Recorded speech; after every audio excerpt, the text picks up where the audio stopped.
Good evening, everybody, and welcome to Green Pass Gaming. And I already made my first mistake of the evening. I was about to play the countdown video. I was like, "Oh, what's going on? I clicked the wrong button." So my apologies for that, gents. If you didn't know what was going on, so it's Sunday evening.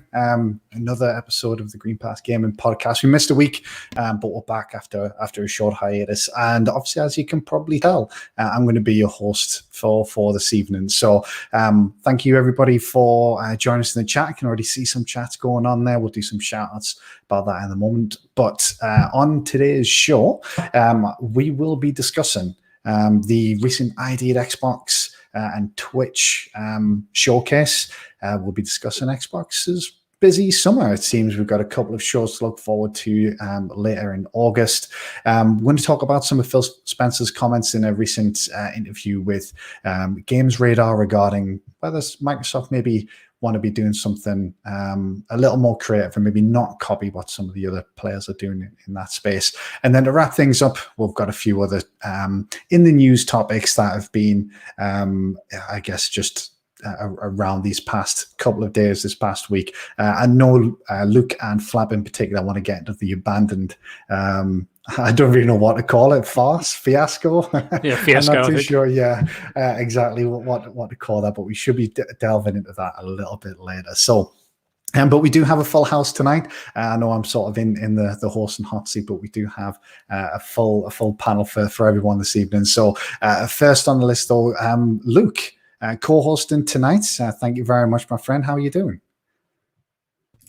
Yeah, I'm very, very, very well, thank you. It's been a long couple of weeks actually, but doing well. And there's been some interesting news this week. Certainly, I think the best is ahead of us. Right, we've got some cool stuff coming up. So Gamescom, very close, which would be cool. And looking forward to talking about stuff. Yeah, really looking forward to it. We also have Pucks. Pucks, how are you doing, my friend? Evening, Scott. Evening, Luke. And evening, chat. I'm very well, thank you very much. Been a bit of an interesting few weeks. Slowly catching back up with the news again. But I have been delving into quite a few new releases on Game Pass recently, into the indie scene. So I've been enjoying a nice selection, actually, over the last week or so. Very nice. What you been jumping into, Pucks? So I started off jumping into a game called Dodgeball Academia, which I kind of saw on Game Pass, which I found looked quite interesting. I thought I'd just give it a go and kind of really fall in love with it. So I'm kind of slowly playing that. Definitely got into the Art of Rally, actually. I never picked it up when it came out last year. So getting into that. The controls are a bit finicky when I first started playing, but I've been slowly picking that up and enjoying that as well. And this morning, I also played an hour's worth of Hades, and I'm slowly getting into that as well. So I've got quite a few selections around me that I'm delving into at the moment. Very nice. Yeah, Game Pass has had a fair few new releases in it recently, has it? It's going to be keeping us all pretty busy, I think. So, and I guess last but certainly not least, Flap, obviously kindly handing over the reins to me for this evening. Hopefully I do you proud, mate. How are you doing? Yeah, not too bad, thank you. Yeah, as Puck said, it's been an incredibly tough week. We sadly had a loss in the family. But, these things kind of happen and gaming once again has kind of been there for me through a tough time. And, it's been there a few times, to be honest. And I'm ever so grateful for gaming as a pastime to just the escapism that it brings. And I don't know about you guys. I think we've all been in a situation where, we've needed to escape reality for whatever reason. And gaming's been there. And for me, there always seems to be a game that's just out at the right time, and it's either the right game or I'm just in the right mood. I don't know what, but with the amount of games that we've had from Game Pass over the last couple of weeks, I have been delving so deep into some of these Game Pass games and just losing myself. It's been fantastic, and I've actually been playing quite a lot despite the news. In all honesty, just to, like I say, escape a little bit. But I started the week kind of playing Flight Sim. I love Flight Sim. I always have. I kind of pretend I'm a 747 pilot and just flying around and just doing all the silly things that you do, flying it upside down and crazy stuff like that. Then I moved on to the Katamari game. I can't remember its full title, but I think everyone will know the recent Katamari game that dropped into Game Pass. Just you haven't got to think about that game. You just roll a ball of stuff around. It is so eccentric. I love it for that. And like I say, you don't have to think about it. You just do, and that was absolutely perfect. had a bit of a go on Art of Rally. Like Pucks, was struggling with the controls a little bit, and I think it's going to take a lot more of my time to sort of master that. But there's so many other great things I want to play in the meantime. We had a little dabble in Splitgate. Pucks, Luke, myself, and Ballman Gamer got jumped back into Splitgate because the servers seem to be up and running again now. So I absolutely love that game. And then for the tail end of this week, I have absolutely been playing Hades non-stop. I literally can't put it down. It's one of those games that keeps calling back to me for more. So absolutely fantastic game. Luke was absolutely correct. He said it was a fantastic game, and I waited for it to be on Game Pass, and like I say, the timing was perfect. So what a week of gaming I've had. It's been absolutely fantastic.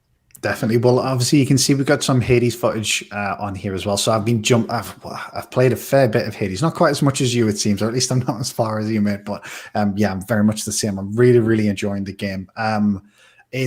I don't really know what it is in particular about it. I think maybe just sort of the small sort of incremental bits of progression it sort of gives you with each run. And I think just sort of from my first run, so the video that I've got up is actually only my, I think, second and third run, should be playing over sort of the next hour.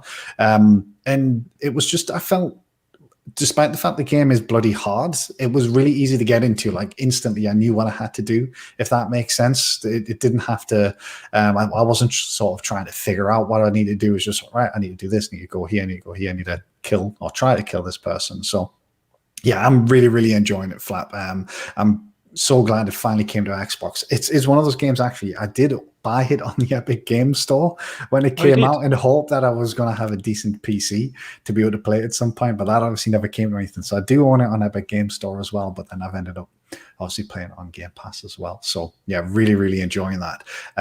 Luke, sorry, I didn't ask you, mate. What have you been playing this past week or so?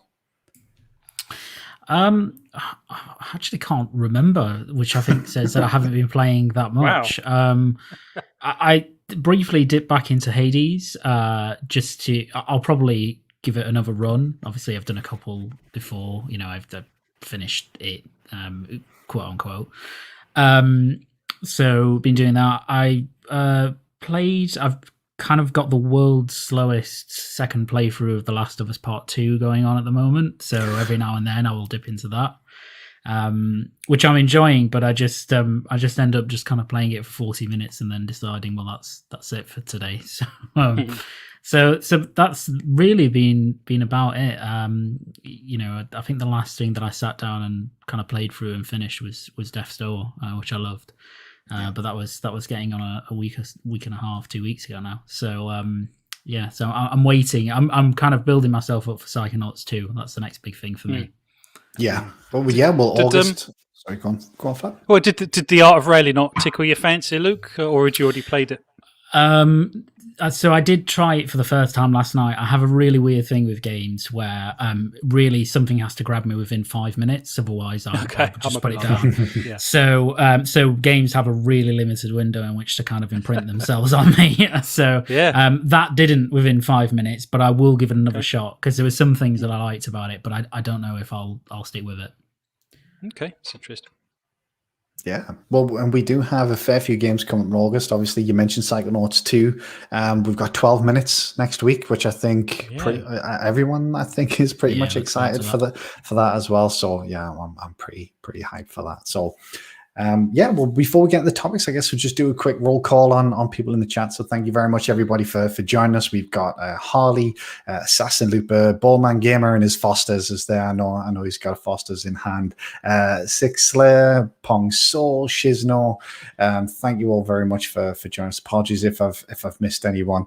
We'll probably do a little roll call a little bit later. So, but the first topic. So I guess the first topic is going to be sort of split into two. We'll have a little bit of a chat about the ID at Xbox show last week, and then the second part we'll maybe have a look at what else is in store for us in August. We've got the Gamescom Live hosted by Jeff Keighley coming up, where Microsoft are going to be part of that. They're going to be doing their own show as QuakeCon.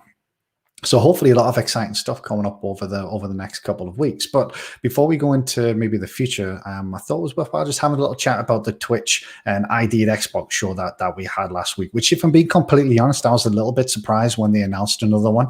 So for those who aren't familiar, I think it was back in maybe March of this year, Twitch and Xbox, or ID at Xbox specifically, had a little bit of a showcase, which was a marathon 4 hours long, or just shy of 4 hours long. But they actually showed off a lot of cool stuff. So Luke just mentioned Death's Door there. We saw Death's Door for the first time. We saw games like Loot River, which I'm super excited for. So the format, the presentation, etc., wasn't great, but we did actually see a fair few good games. But in my opinion, it wasn't a particularly good show. Pacing issues, presentation, and I think the reaction from the audience and from the community was very similar to mine as well. So I was super surprised when they announced another one. It does seem like they learned a few things. They did shorten it. It was still 2 hours. So it was still a fairly long show, but they managed to cut it in half. But in my opinion, a lot of the same issues existed in terms of the pacing and also the reliance on the Twitch streamers presenting, which I think really just takes something out of it. But then this time around, I think the one thing it suffered from was the content. It wasn't quite there. Like I say, in the first showcase, despite its problems, it did have a lot of fantastic games. I think this time around, it didn't quite have any sort of standout games in the same way like Death's Door stood out, or Loot River stood out. So I guess, look, I'll come to you first if you don't mind, mate, because one thing I'm looking at is why?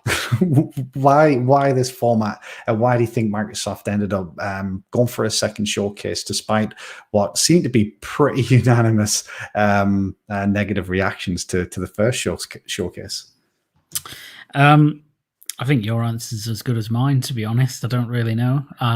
It is quite strange because, as you say, that there was such a vocal reaction to the first one, at least online, and that's obviously a bubble that we all exist in.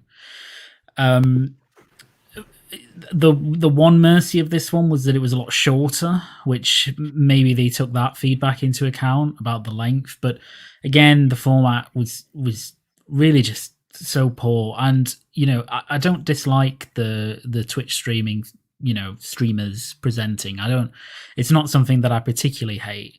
What I do hate is, and it's a real bugbear of mine, and it almost makes me want to just shut off any stream immediately, is when presenters present something and they show a bunch of footage and trailers, and then they come back and they talk about how amazing it all looked. Because it's so disingenuous. Yeah. And there's plenty in that showcase that didn't look particularly great. I mean, it looked fine. But it really, like, don't hype it for me. Like, the footage should be enough to actually hype it for me. I really dislike it. And I really hate to say it as well. It's a really American thing to do. It's such an American way of presenting. Which is, endemic to a lot of streams like that. So, and that's nothing against Americans at all. It's just something that, is quite taught into presenters, in that part of the world. But it's really frustrating to watch. And I think, as you say, Scott, the real issue with this one was that they didn't really have the content to sort of back it up. Because at least with the 4-hour marathon extravaganza that you had last time, as you say, you had stuff like Death's Door, which, looked fantastic, and you came out of that thinking, oh, that was brilliant. Not the stream, but the game looked brilliant, and it kind of almost made it worth it. With this one, I really, really can't remember much of it, even though I watched it all.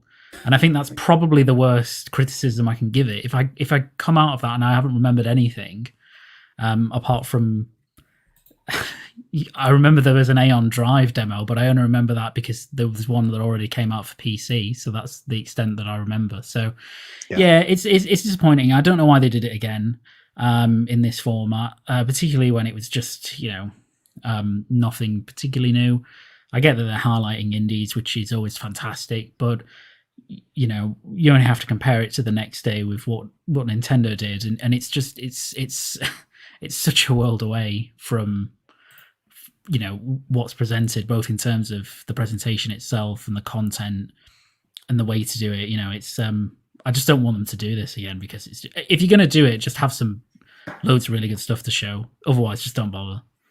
Yeah, I think that's fair, mate. Obviously, you've kind of echoed a lot of my thoughts, and yeah, that's the thing. Even if the content's not great on something like a Nintendo Indie World, it's 20 minutes of your time.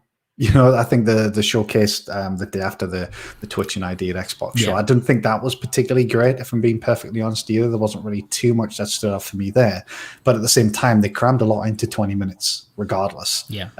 So, you know, I'm not going to be offended at taking 20 minutes of my time, but take 2 to 4 hours of it. You know, that's a significant investment you're asking for people, especially when so much of it is, as you quite rightly pointed out, you know, listening to people's not genuine reactions to these games, I think. And it's just not the way I want to be consuming my indie game news or updates, you know.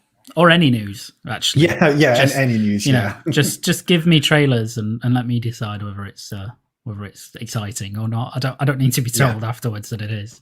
Exactly. So, Pucks, did you happen to check the show out of interest, mate? No, I didn't get around to watching it, afraid, but I did manage to watch some kind of snippets of it later on, and I think most of my opinions, at least from the small amount that I did watch, pretty much mirror what Luke was just saying there.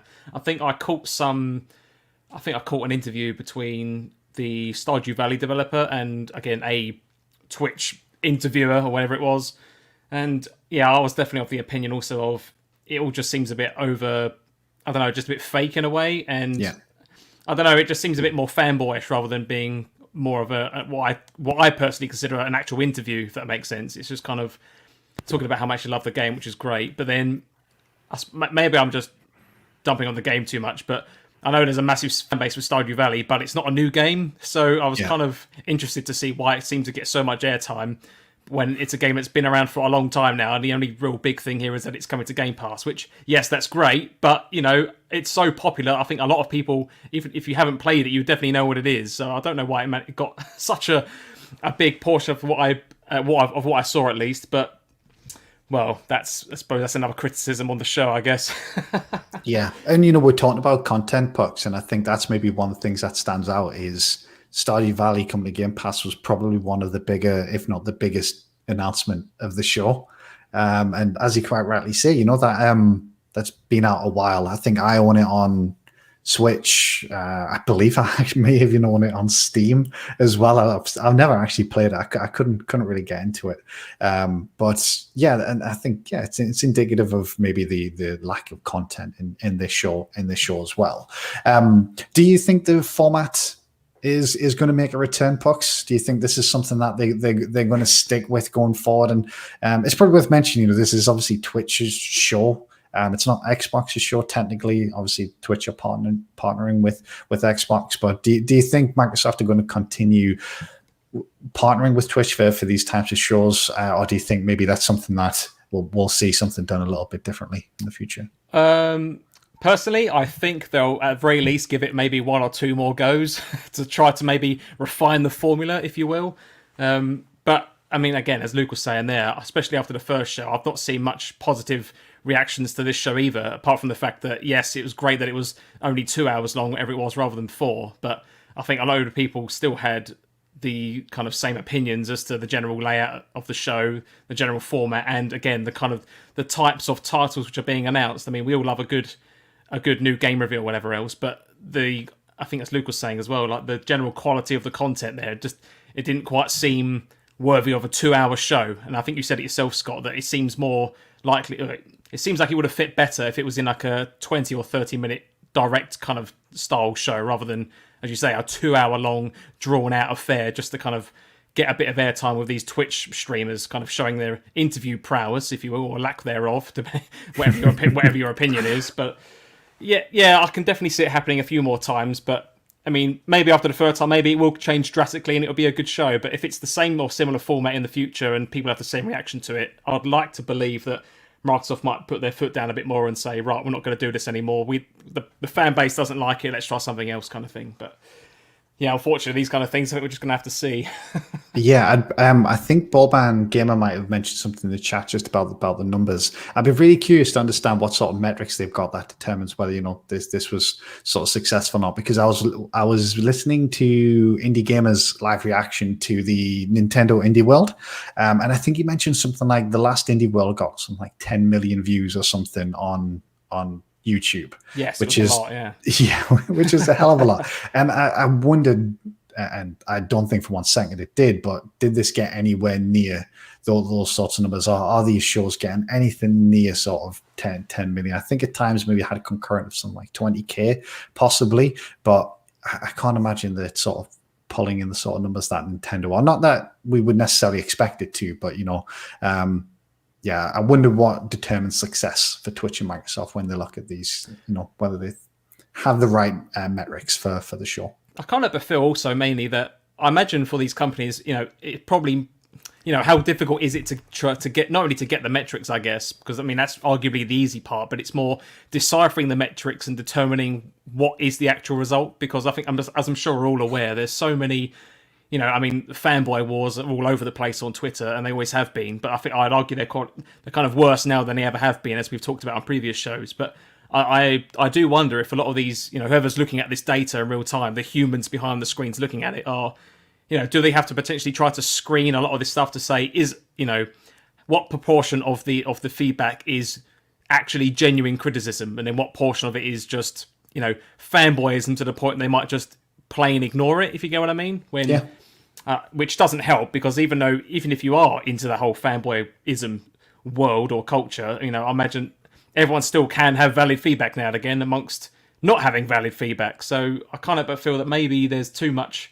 Well, it could be interpreted wrong, is my point. So that's why I think maybe that there might be quite a number of these shows yet to come until either they eventually realise that maybe the feedback is all actually genuine and correct and we shouldn't do this format, or, as you say, maybe they will take a small proportion of positive or critical feedback and hopefully refine it more. But yeah, who's to know? Yeah, I guess we'll have to wait and see. I mean, it was only a couple of months between the first showcase and the second, so we may have another one or maybe another two coming later this year. So we'll have to wait and see. So, Flap, I don't think you managed to watch the show, did you, mate? Well, I didn't see it live, but a bit like Pucks, I did catch up, or tried to catch up after the event, to be honest, just to see what it was all about, because I was kind of curious, because I know there was some people kind of complaining about the format, so I thought I'd have a look just to see what I'd missed and what it was, and I absolutely hated it. I thought it was trash, if I'm honest. It was just goddamn awful, and I'm not going to be as kind as Luke. I thought the presenters were awful. I can't believe they've chosen them again. It's just bizarre. I suppose Blind Man Steve's kind of okay, but I don't know. The girl's voice grated on me quite a lot. I know that probably shouldn't be a thing, but it was. I could only get about 10 minutes in before I had to turn it off, if I'm completely honest. Probably wasn't in the best frame of mind, but it felt like pouring sugar down my throat. It was just so full of praise for sort of mediocrity. It just seemed disingenuous. I think Luke said that earlier. It's just really bizarre. And the thing that made me laugh, I mean, it made me laugh on the first one, to be honest, is obviously they have these kind of comments popping up from people that are obviously watching the Twitch stream live. And I'm just wondering what kind of profanity filter they must have on that thing, because they're only obviously cherry picking the very sweetest comments, and I'd love to know what people are actually writing, to be honest, because it just left me just completely bemused that they've done it yet again. And to be honest, I kind of feel sorry for the indie games that were shown off, because it just, a bit like Luke said, they pay it so much sort of attention. They were really getting excited about the fact that there was a village on the back of that sort of big turtle thing. I can't remember the game now. What was the game called? Wandering Village. I know which one you mean. I can't remember. I think it was Wandering Village, and it's like, a big deal. There's a village on the back of a big creature. Do you know what I mean? It's not a huge discussion point. I've just looked it up. Yeah, you're right. It's called the Wandering Village. Yeah, it's just, I don't know. It just seems disingenuous to me, and I just think these indie games deserve a little bit more love, care, and attention, to be honest. And the fact I could only get about 10 minutes in before wanting to throw my TV out the window kind of sums it up, really. It's just a shame. And to be honest, it just doesn't seem like they've learned after the first one at all. No, I think that's pretty fair assessment, Flap. I think you hit the nail on the head. I had the benefit, and I can see indie gamers in the chat now. I had the benefit of watching his live reaction to it. So that actually meant indie basically turned the volume down when they were speaking, and him and I think it was Judzilla were basically chatting between in those bits, which actually made it bearable compared to watching the full stream live. But you're absolutely right. You know, the Blind Gamer Steve, you know, the content that he produces is fantastic. I'm not familiar with the other streamer, unfortunately, but what they're essentially doing here is they've almost got a script.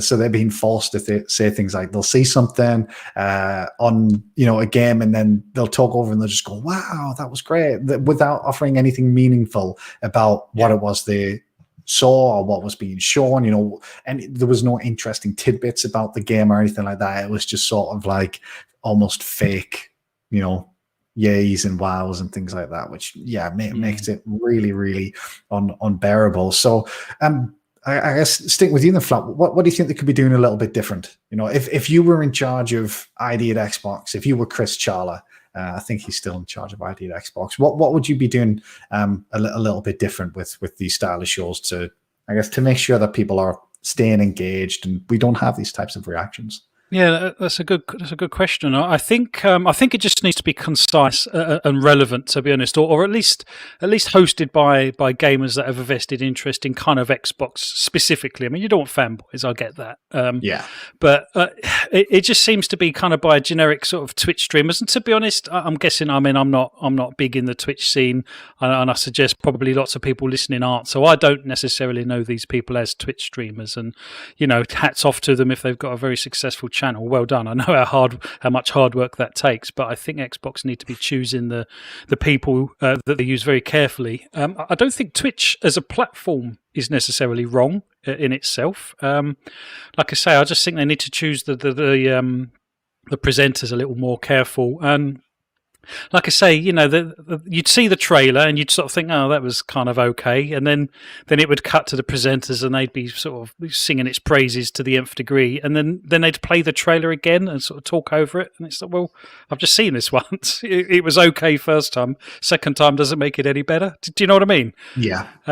I just think it needs to be more slick, and I think what Pucks was saying, you know, you could actually put all of it into a much shorter show, have it much snappier, not necessarily scissor reel after scissor reel, not necessarily that. You can have a little bit of dialogue in between, and keep it light, keep it humorous, keep it relevant, and I think, you know, most Xbox gamers would lap that up. But yeah, the current format, it's not working for me, I'm afraid.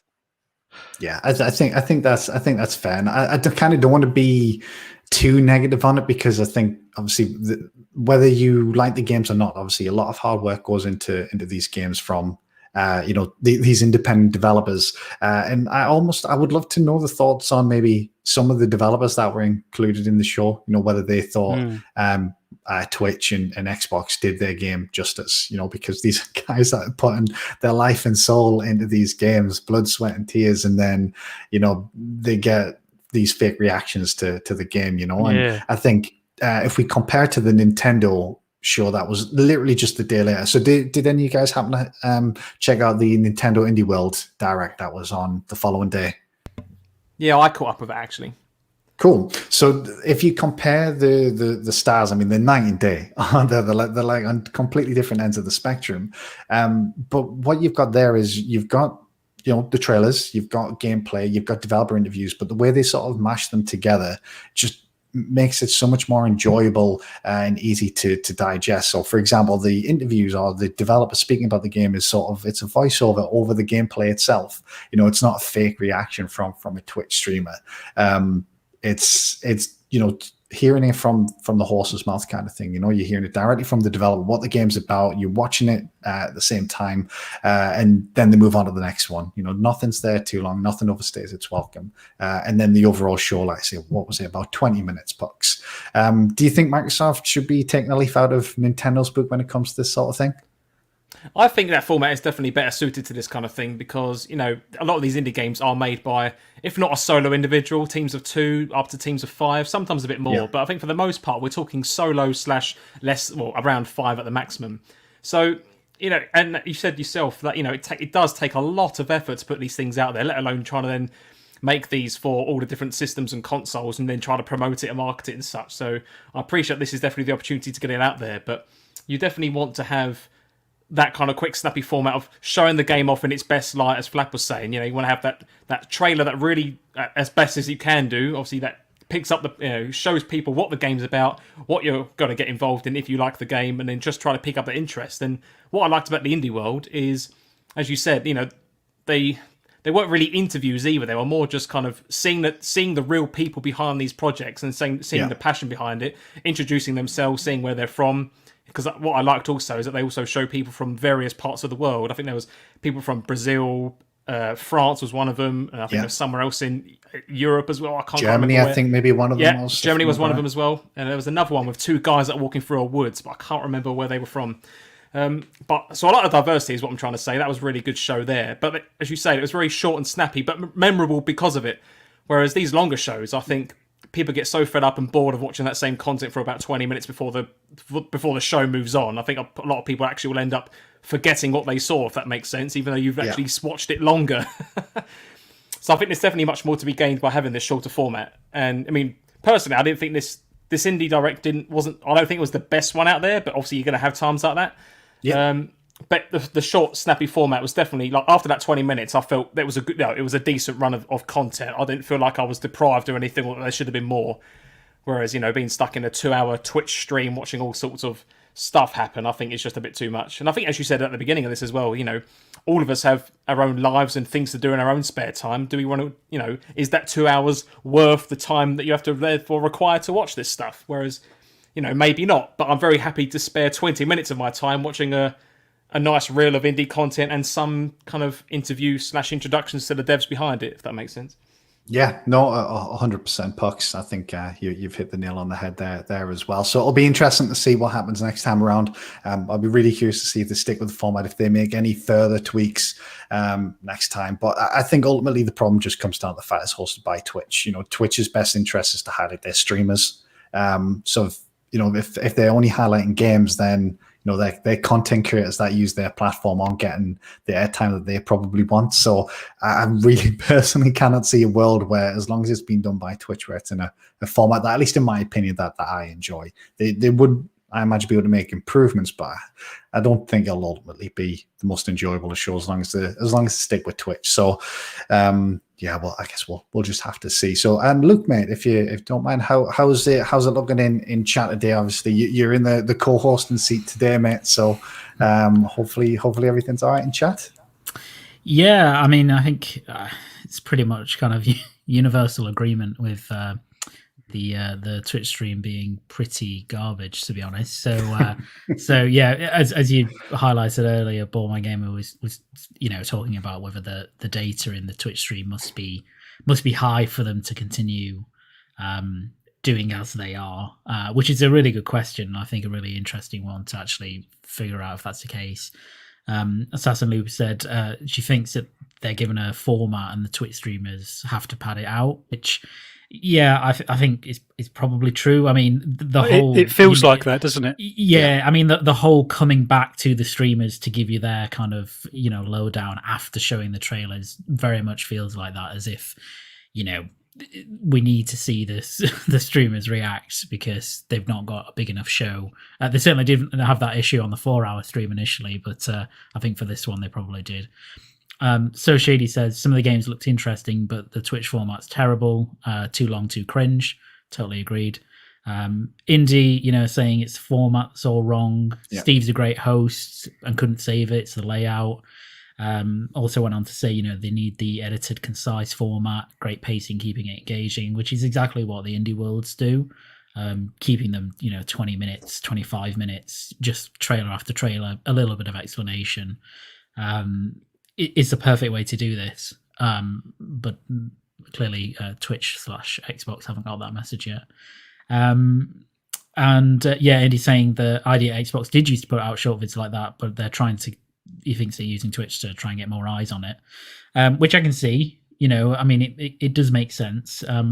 But equally, that doesn't make for a good show, I guess, which is the ultimate aim of all this, to also have something that's engaging as well as having eyes on it. So it's an interesting one. And BMG said, would it have been better served if it was posted as a blog post on Xbox Wire? Which I feel like maybe that's a step too far in the other direction. Yeah. I'd like a show. Kind of the Xbox Wires, I can't imagine do very well in terms of engagement, at least for indie games, because nobody's going to rush to read about indie games in general. Your average Joe. Whereas I think we definitely need spotlights like the Twitch streams and indie directs, etc. But maybe we don't need the format of a Twitch stream for any of this. Maybe we could just have something on YouTube that's, or something on Twitch that's pre-recorded and concise and well edited. Just anything that isn't what they're already doing. Yeah, I think that's fair. I think I agree with the Xbox Wire post maybe being a bit too far in the other direction, because we want to see the games, don't we? We want to see what they look like, but maybe Xbox Wire could be something that they use for the developer interviews. For people who are really interested in hearing those, they could maybe embed a YouTube video, of the interview with a transcript of it and the blog, and then leave that for those that are super interested to hear from that developer, and keep the actual presentation itself short and snappy. Yeah, agreed. Yeah. But I guess moving on then to the second part of this topic. So hopefully there'll be better things a little bit later this month. So we've got coming up in actually I can't remember when it was. Was it around the 25th, 26th? I think it was. We've got the Gamescom opening night live, which is being hosted by Jeff Keighley. I believe this year it's still an all digital event. We have QuakeCon coming up as well, and then just last week Microsoft did actually confirm they're going to be doing their own Gamescom show. So while opening night live, I believe, is on the 25th, that's correct. Xbox are going to be having their own show, which is going to be hosted by Paris Lilly, who I thought did an excellent job at the sort of E3, post E3 show that he did earlier in the year. He's going to be hosting a show on the 24th, I believe, to provide us with updates on some of the upcoming games coming later this year, which I was actually a little bit surprised when I saw this. I thought, Microsoft, if they're going to be there, they'll probably have something to show at opening night live, similar to what they've done with the Game Awards in the past. They didn't expect them to have their own show. Now they have set expectations. They have, specifically said, look, this is for updates. Don't expect any big news or major announcements or anything like that. They may still have those at opening night live, but the conference that they're going to have on the 24th isn't for that. And then, like I say, the schedule for QuakeCon was also released. I think that was just this past week as well, which maybe gives us some insights into what we might be able to expect coming soon from Bethesda and potentially machine games as well. So, Flap, we'll start with you if you don't mind, then, mate.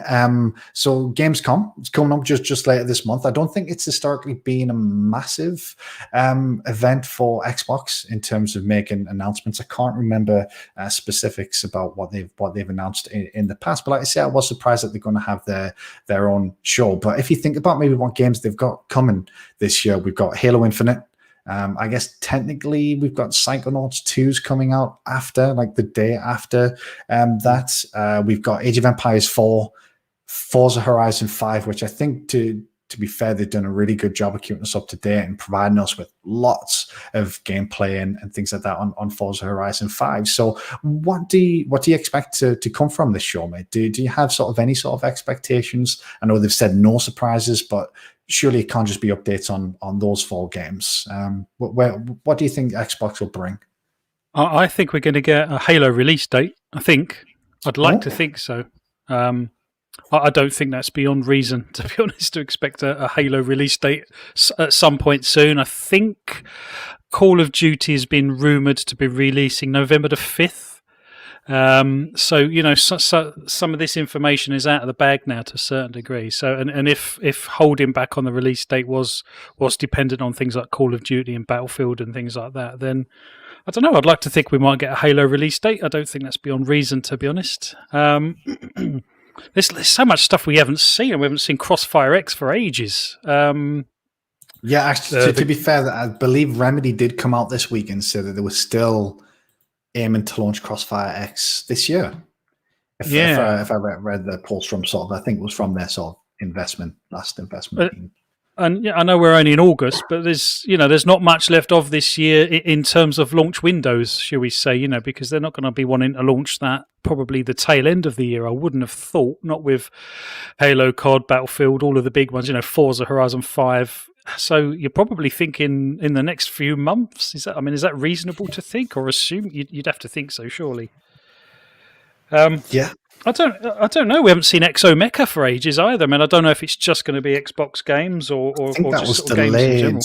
I think that was delayed recently to 2022. Actually, Exo Mecha flat. If I remember funny right. You should say that. I've just been looking that up online, and it still says 2021. But perhaps they just haven't updated the website on that. But yeah. Chat, do correct me if I'm wrong. I believe the developers, I think it was just a Twitter post. It might have just been this past week, actually, but I think that was pushed. Oh, that's interesting. I hadn't caught up with that, to be honest. I'm quite actually looking forward to it. It's free to play as well. God, what else is there? Send Your Sacrifice. Are we going to see anything of that, do you think? So I think the trouble I've got here, Flab, is if they had anything to show for Hellblade, surely that would have been at E3.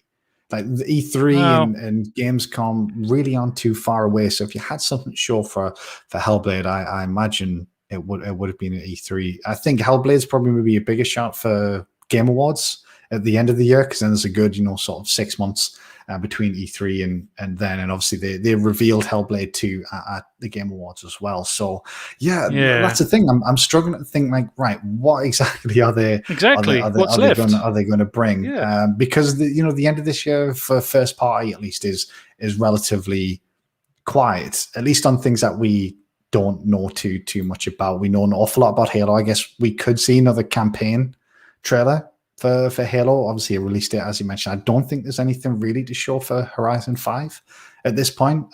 They've been shown that a lot. They do weekly or monthly live streams.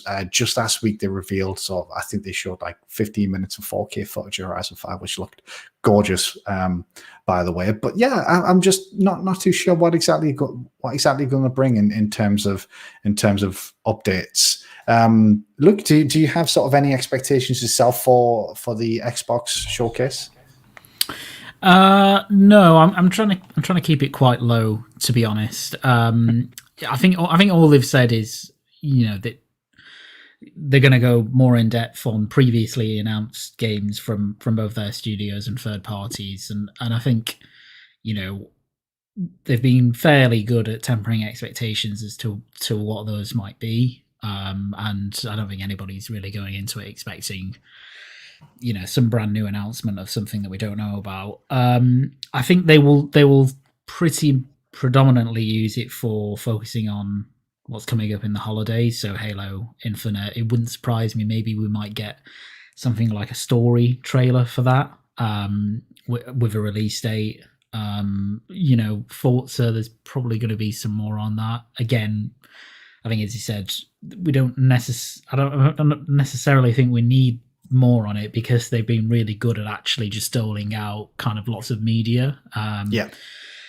Obviously, I think everybody would love to see, Fable or Avowed or Perfect Dark or Hellblade, but I just don't think we're going to see any of those. Hellblade.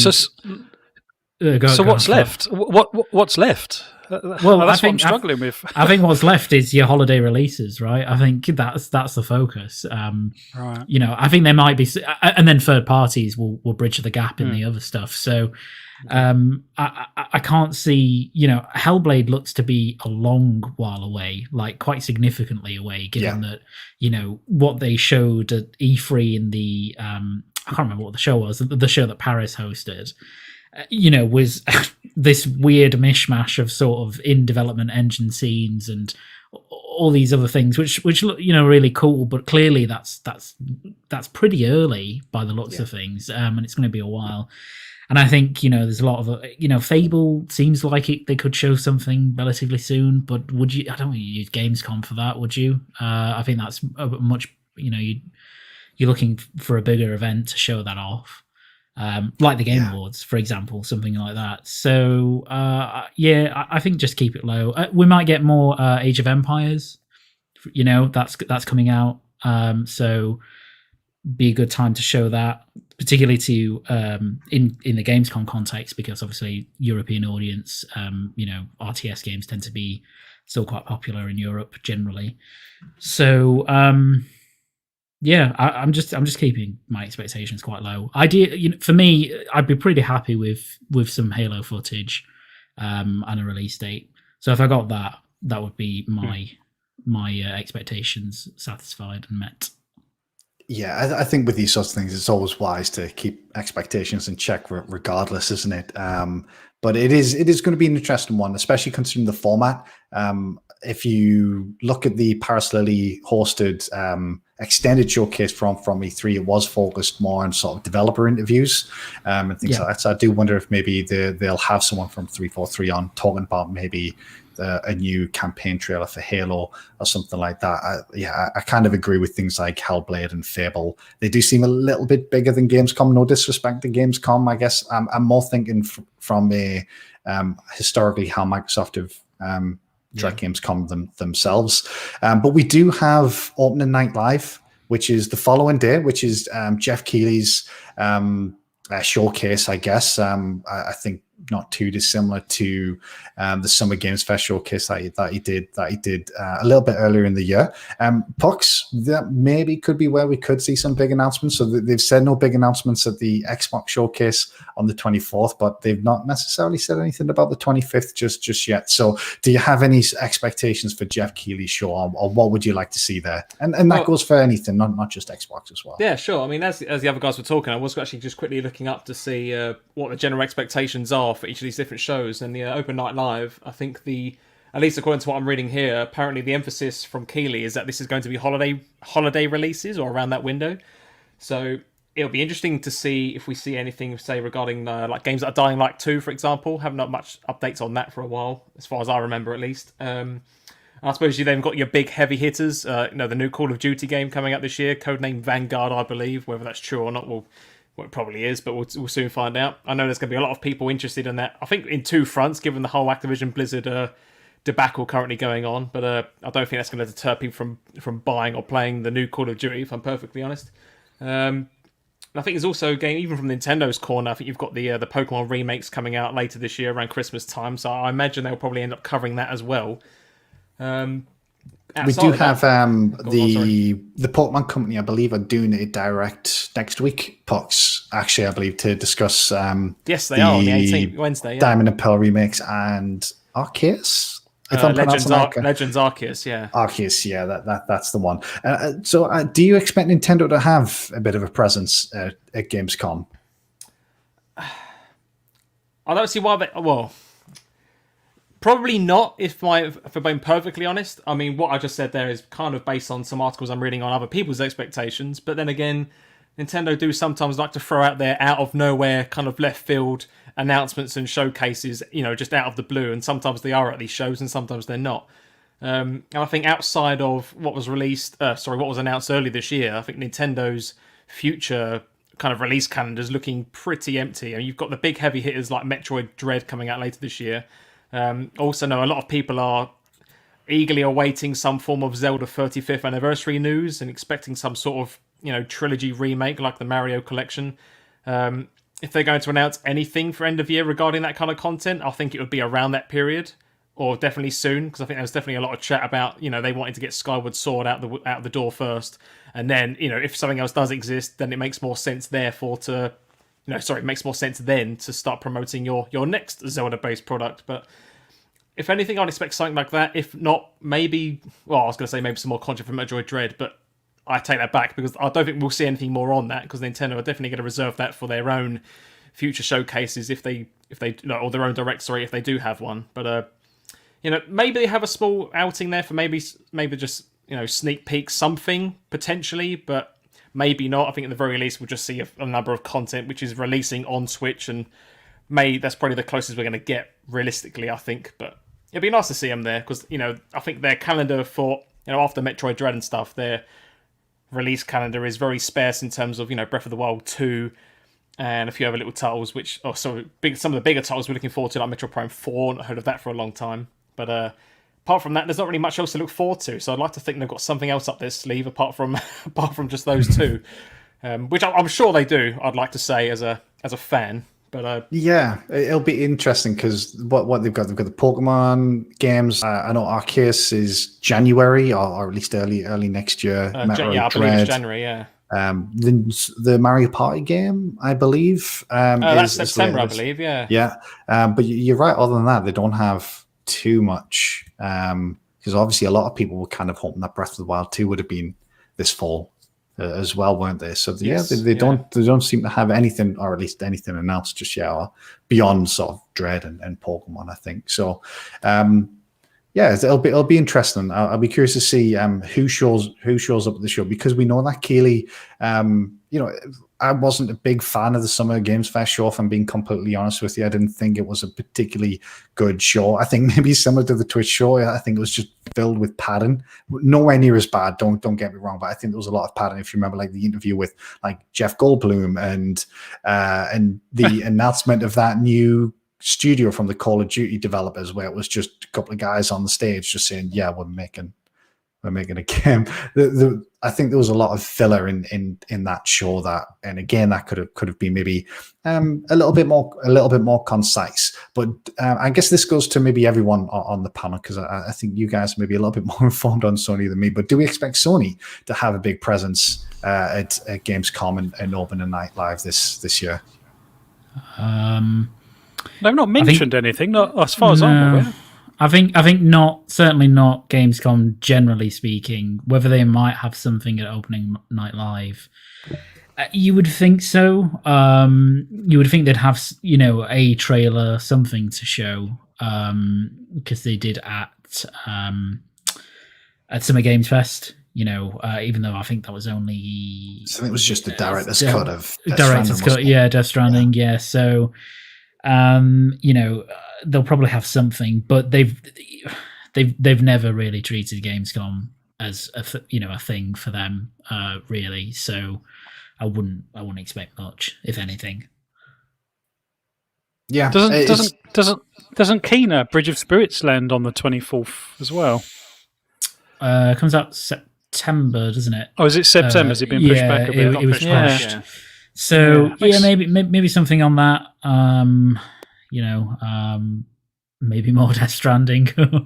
Who knows, really? Yes, are we taking bets? Does Kojima make an appearance at Open and Night Live? It's a Jeff Keighley show. He has to, doesn't he? Yeah. It's like he's like exec producer at this point. So I mean, if to be honest, I hope we do get more Death Stranding. I'd love to see more of the director's cut, but I'm sure that's not a sentiment echoed by lots of people. So, but certainly, I don't expect Sony to show anything, mind-boggling or anything like that. In terms of, we're not going to get a big first-party trailer or anything like that. I wouldn't think.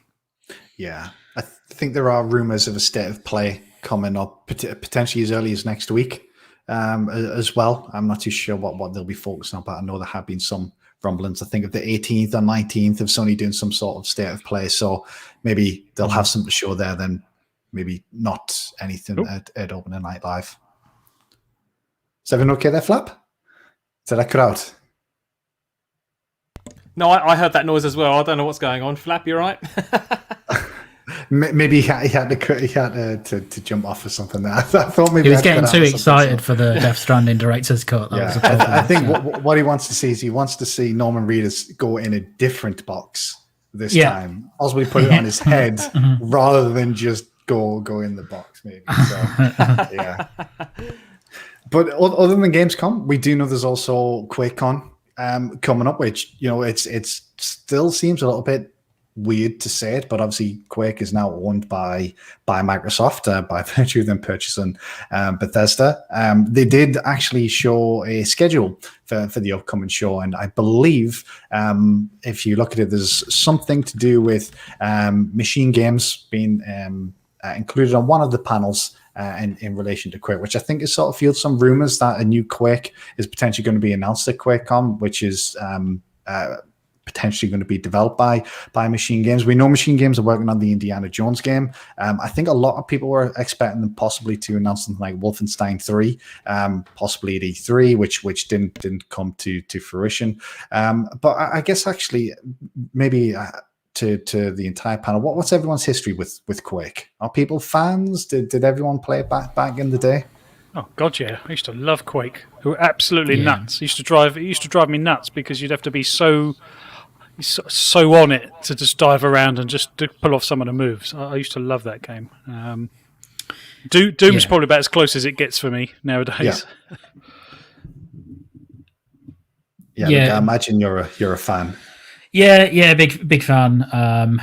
I've played pretty much nearly all the Quakes, I would say, and even as far as a couple of months ago, playing Quake RTX, which was a ray traced version of Quake that Nvidia and I think Bethesda, but certainly Nvidia released to demonstrate, ray tracing capabilities, and that in fact that's a fully path traced game, so it absolutely murders your GPU.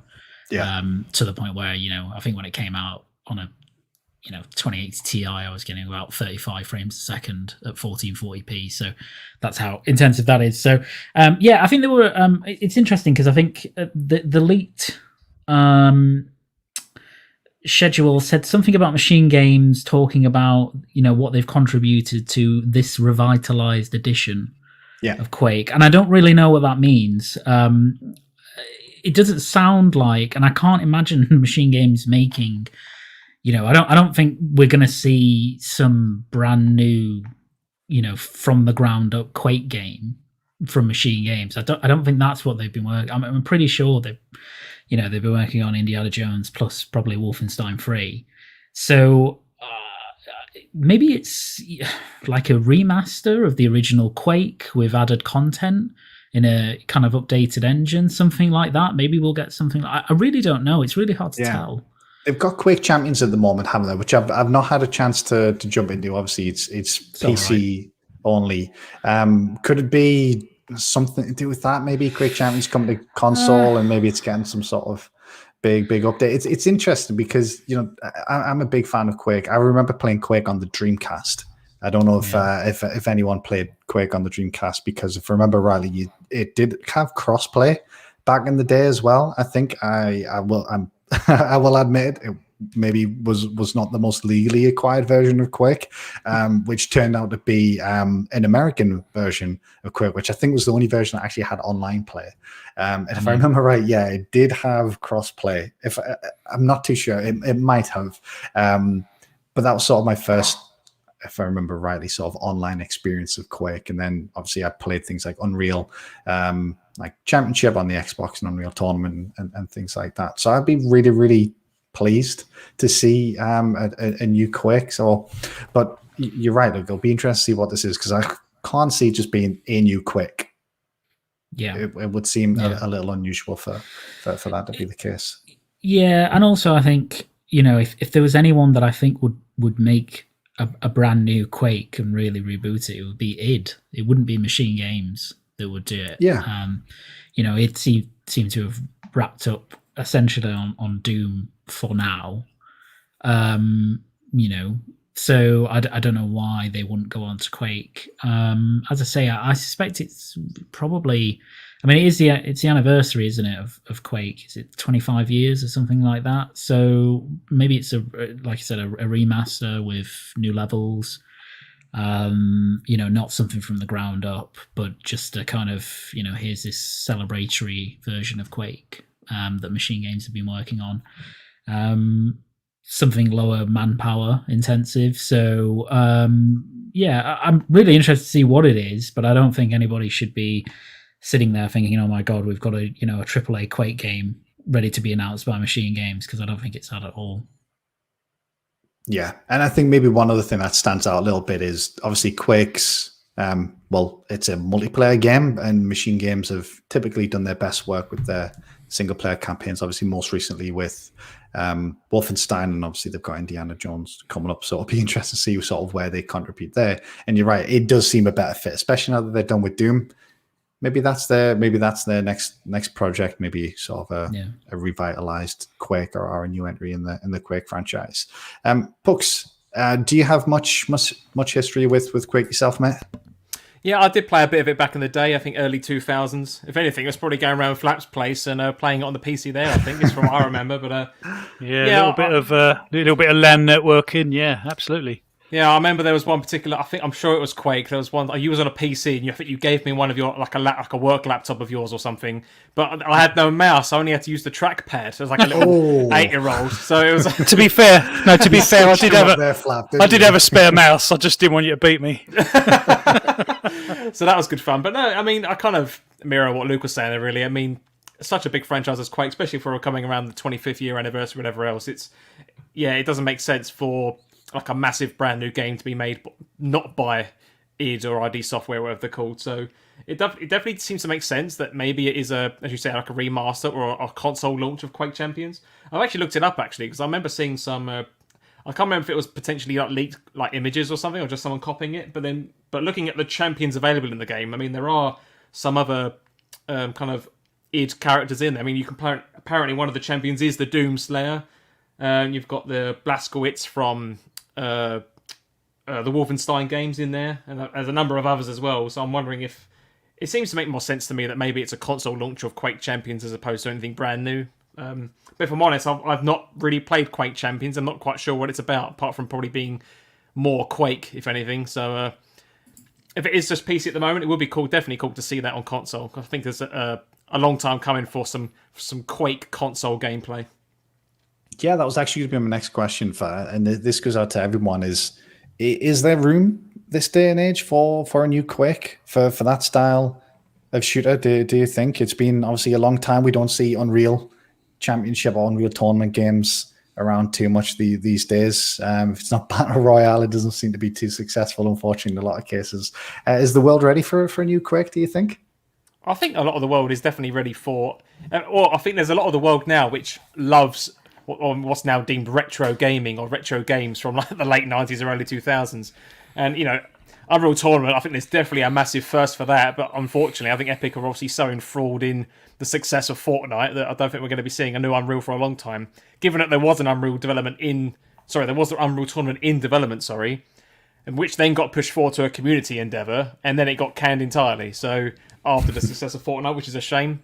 But I'd like to believe there's definitely some traction for some more old school multiplayer, but just kind of modernised a bit, you know, as in like more players, but still the same hectic Quake as it always was and has been, if that makes sense. Yeah. No, I think that's fair. Luke, Flap, would you guys be, even if it's maybe not what we're going to get this time around, would you guys be hyped for a new Quake or, you know, that style of a old school arena shooter? Yeah. Go on. No, go ahead, Flap. Well, I think the world thinks it's ready, but I don't know if it is. There's just so many other games out there vying for everyone's attention, isn't it? I just don't know the longevity of it. If it was, I think it would have to be pretty phenomenal for it to actually survive any amount of time, if that makes sense. Because there's plenty of other sort of options out there, even lots of free to play stuff as well. So if it's actually, you know, if this is not free to play and stuff, then I don't know. What do you think, Luke? Is this, you know, does it have viability to survive in this day and age? I mean, you know, I think arena shooters generally now will always struggle. They can get audiences for sure, and they do. You know, Quake Champions has a very dedicated, you know, player base. It's not enormous, but it exists. I've played Quake Champions. It's a fun game. I think the only way that you get Quake as a mainstay now is that you give it, you know, the Doom 2016 treatment.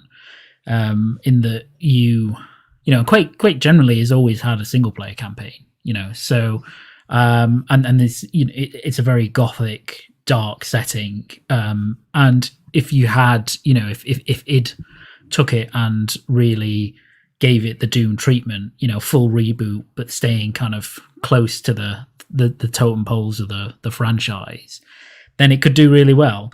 The multiplayer element of it, less so probably, because as I say, you know, arena shooters have kind of had their day in the sun. I don't think they're going to make a big comeback ever. But that's not to say you still can't get decent player bases on those games. It just tends to be a lot smaller than whatever else is out there. So, I'd be excited for it, and I think there's a good possibility that it could come back because it does have brand recognition. Even and it could come out, and it's almost kind of this weird hybrid of new IP, even though it's not, because it'll be so rebooted, whatever form it takes, and also having that legacy. So, I think we'll just see, right? And whatever this new Quake edition is, that leaked on the schedule, they may use that as a litmus test for a future entry and think, okay, well maybe we'll go back to it and give it a big budget and go forward. So I'm more Quake, great, but let's see what it is first. Yeah, well, we don't have too much longer to wait to find out whatever it turns out to be. If anything, I'm just curious as to what Machine Games have been working on. I personally was expecting to have heard by now. Obviously, we all know about Indiana Jones, but obviously Wolfenstein 3 has been rumored for a long time. So really curious to see whatever it is they happen to have cooking away in the background. So I guess before we move on to the next topic, do we have too much from the chat at the moment? We've got, so kind of have to, I guess, kind of split into two a little bit. Yeah. So I think going back to upcoming Xbox Gamescom stuff, the Indie Gamer said hopefully the gunk is there. Which is a good shout actually, because we haven't seen any of that for quite a while now, and it seems like the type of game that could rear its head again there. Quite a few mentioned people the gunk, didn't they? And it showed it reared its head on quite a few scissor reels from Xbox over the last 12 months or so, and then it seems to have gone quiet for the last couple of shows, and so I'm really excited to see that game. Yeah, I think it's still scheduled to be released this year as well. I mean, that's looking less likely, I guess, by the week, but I think as it stands, they've still said it would be 2021 as well. Yeah, so and Assassin Looper mentioned the gunk as well, and also Hellblade 2, which I'd love to see, but I just don't think it's going to be there. Ballmar Gamer said that we have to remember that they did announce and show the Xbox Series X at Game Awards, so why not announce something big at Gamescom? And I think the answer to that is they could do, but actually, I think the Game Awards is bigger than Gamescom in terms of the environment in which you announce something. The kind of eyeballs you get on Gamescom tend to be a lot bigger in terms of the Games Awards as against Gamescom. I don't know what anybody else thinks, but it just it feels that way nowadays. I don't Gamescom. I think we have to remember is as much of a trade show as any other show out there. It's about getting bodies on the floor and trying out games.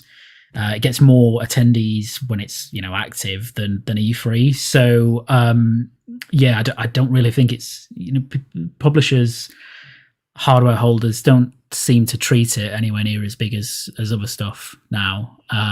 So interesting one. Don't know what anybody else thinks on it, but that's certainly my view. I think that's fair. I think maybe the time of the year is you place it in August, and at that point, obviously, you're focusing on your fall games that have generally already been announced. The end of the year with the Game Awards, I know exactly what you mean. Obviously, Gamescom is still huge, as you said. I think it's many times bigger than E3 in terms of footfall. I believe it's hundreds of thousands of people typically go to the physical events when they could. So it is massive, one of the biggest events of the year. But I think you're right. It's not maybe looked at as a place to announce really big things. It's not looked at like E3 where it's like, right, this is where we announce our next big thing. I think that's fair. Yeah, agreed. Then Ballmar Gamer, I think going off the back of Putz's brief Nintendo discussion, said if Nintendo announced they are going to charge double for their games, will people still pay it? The answer to that is yes. Yep. Absolutely. I think then they'll buy it again when the Switch. Yeah, they'll buy it again. And I think the likes of me and Pucks will be front of the queue for whatever they're doing.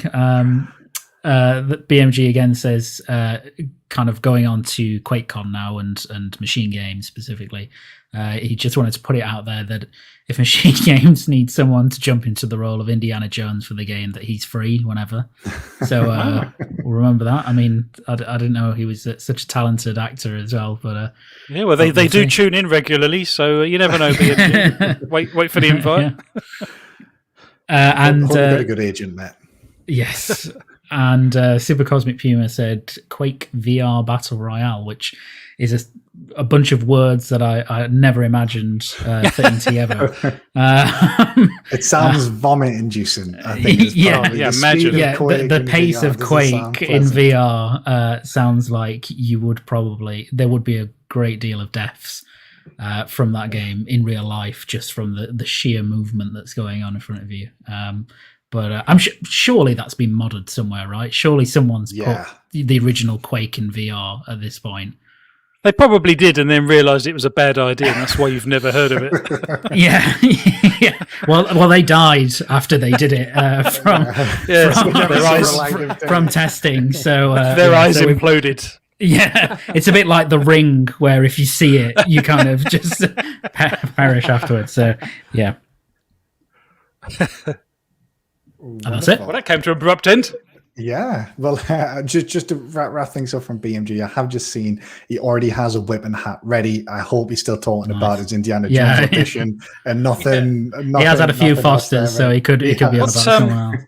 Well, man, Gamer, what version of Harrison Ford are we going to get? We're going to get the youthful one or the old one? We'll have to find out whichever one likes a good British lager, I think. Although Harrison Ford was spotted in a bar in the Northeast recently, I think, when he was filming something. So, he might be partial to Newcastle Brown Ale. Who knows? Aren't they filming the new Indiana Jones? Yeah, it was now? the new Indiana Jones. Yeah. I think that's what it was. I think he was biking from I think they were filming in Yorkshire or something. I think he biked from Yorkshire up to Newcastle. So he was on the quayside, I think. So. Yeah, I think we just got a long pause from BMG there, so we'll have to leave that to everybody's imagination, I think. So, yeah, I guess just a quick roll call in the chat actually, because I can see a few other new faces in there. So, Harley's just said Newcastle's my favorite. Yeah, we do like our drink up here. But we've got Fun Speculations joined us, Achievement, Super Cosmic Puma, obviously the indie gamers jumped in as well. Dragon Wolf's in there. It's Timmy. And I'm sure there's other people in there, but thank you all very much for joining. Apologies if I missed anyone there as well, but we do have a few new faces. So I guess taking us on to topic 3 then. I'm not too sure how long this will last. It probably won't take up too much time, but we'll see how it goes. But in the interview with Games Radar recently, and actually this might kind of tie into some of the stuff we talked about with, how Microsoft maybe could learn a few things from Nintendo when it comes to their indie showcases. Phil Spencer basically said, look, they don't want to just copy what the guys in blue or the guys in red are doing. I think a lot of this came from the type of games typically, well, look, it's Last of Us, Uncharted, games like that Microsoft and Xbox have typically lacked or have not seen maybe the same quality that Sony have been able to produce from their first party. And I think a lot of people are maybe looking for that from Microsoft. People are looking at how something like Perfect Dark might fill that void, or Fable or something like that. But what Phil Spencer essentially said is like, look, we don't just want to copy what the other guys are doing, because that isn't being creative. That isn't what they want to see from their first party studios, which I can kind of understand where he's coming from. But on the flip side, the way I look at it is you've got Games Pass. They've spoken about wanting to have variety and ensure they've got kind of all genres covered. They've spoken quite a bit in the past about wanting to have more of the child-friendly games catered for. And I think one area they've really lacked is that sort of third-person narrative story game, which maybe you could argue Hellblade 2 is going to be of that ilk. But that's certainly something that Sony have nailed. It's something that they've really got right, that maybe Microsoft and Nintendo as well haven't been able to sort of match. And I guess my question to the panel, I guess, Pucks, we'll start with you if you don't mind there, mate, is this wise should Microsoft be looking at maybe gaps in their portfolio, looking at what the competition's doing and saying, look, if we want to get the people that like these types of games, we're going to have to create something within that genre? Or are they right to say, look, Sony do their thing, Nintendo do their thing, we're doing our thing? Where do you stand on that front, mate? Oh man, that's a tough question actually when you think about it. I do agree actually for the most part. I mean, given all the recent acquisitions and stuff from Microsoft, we can definitely argue that you're definitely bound and guaranteed to have a lot of great content coming out when you own 26 or 29 different studios now, whatever it is, alongside the Bethesda studios. But I suppose if you was to objectively look at the types of games which all of those studios develop, you could argue they kind of do fall into a very niche section of a very fine number of categories, if that makes sense, or genres of game. Yeah. Thinking back now, that is a good point in terms of PlayStation are definitely going after that massive, big blockbuster cinematic like experiences. Games like Uncharted and stuff. I can't, off the top of my head at least, I can't think of anything which really compares on Xbox's side as for a game which, in terms of cinematics and story and gameplay and all the rest of it. I can't think of anything which really matches it, and I definitely do think there are those missing. As you said there, you could definitely argue that games like Hellblade are maybe of that ilk, but again, I think they're more, at least in my experience of Hellblade, it's very more narrative driven rather than everything else which comes with something like Uncharted. But then wasn't that the kind of point? Wasn't that the kind of point behind Perfect Dark though? Wasn't that going to be their big sort of single player sort of story driven game? Was that not their sort of equivalent? Do you think? It may be, but then I think people like myself who haven't really played Perfect Dark and don't have that nostalgia for it, I think you're going to have to sell the game to a brand new audience, if that makes sense. So yeah. And it is a reimagining, a remake, a remaster of an existing and old IP. So I suppose in a way with a game like that, as much as a load of people are really looking forward to it, you are still relying on that nostalgia to kind of to bring people in, I guess, or at least to bring the initial people in. And then I'd argue that they're also then hoping for that hype of everyone looking forward to it to then also bring in the new people. Whereas on PlayStation side, when you're making brand new IP, such as like Ghost of Tsushima, for example, and that, I'd argue that is also quite a massive cinematic, well story-laid game, to the point when I can't think of anything that's quite similar in terms of how it's done. But then, I mean, you could obviously create parallels of a lot of similar games on Xbox's side, but I think it's more of those finer details at this point. This is where you could arguably get quite nitpicky with how things don't quite feel the same as the other, if that makes sense. But in regards to part of your question, Scott, when you mentioned in terms of they don't want to do things like Nintendo, but then I'd argue it's the other way around. Nintendo don't do things the Sony or Microsoft way. They kind of have always done their things which are very left field in comparison, yet it's served them well. But then I think only Nintendo could really do that because of, I suppose, their long history of always using the same IP. It's not like the other companies where, like PlayStation or Microsoft, where they had IP back in the day and then they've created new IP and then old ones have kind of fallen by the wayside. I mean, yes, that's happened with Nintendo, but their main formula is still Super Mario, which they created in 1981, if that makes sense, and Legend of Zelda. They've kind of stuck to that formula, and they're so popular that it's really driving their business. And of course, they innovate on the hardware side of things as well. And I'd like to believe that is also what they're almost relying on. They're relying on that nostalgia and the fan base to sell their hardware and their games, and it works because suckers like Luke and myself fall for it every time. Yep, proud of it. But in a way, I mean, I don't think Microsoft are also wrong for saying they don't want to do things the Sony way, because if they, I suppose, one, to admit that is to mean that they're doing something better than you, which I don't think any company would really want to do, I guess. I know on social media we definitely see these kind of nice holding of hands between the three businesses on the social media managers of these companies are definitely doing a good job. But then I suppose to admit that, we don't have these type of games that they're doing is almost admitting defeat and needing to do something about it, which therefore means you're also doing something wrong, which a lot of companies don't want to admit to, at least in my opinion. So at the very least, I don't think they'd admit that.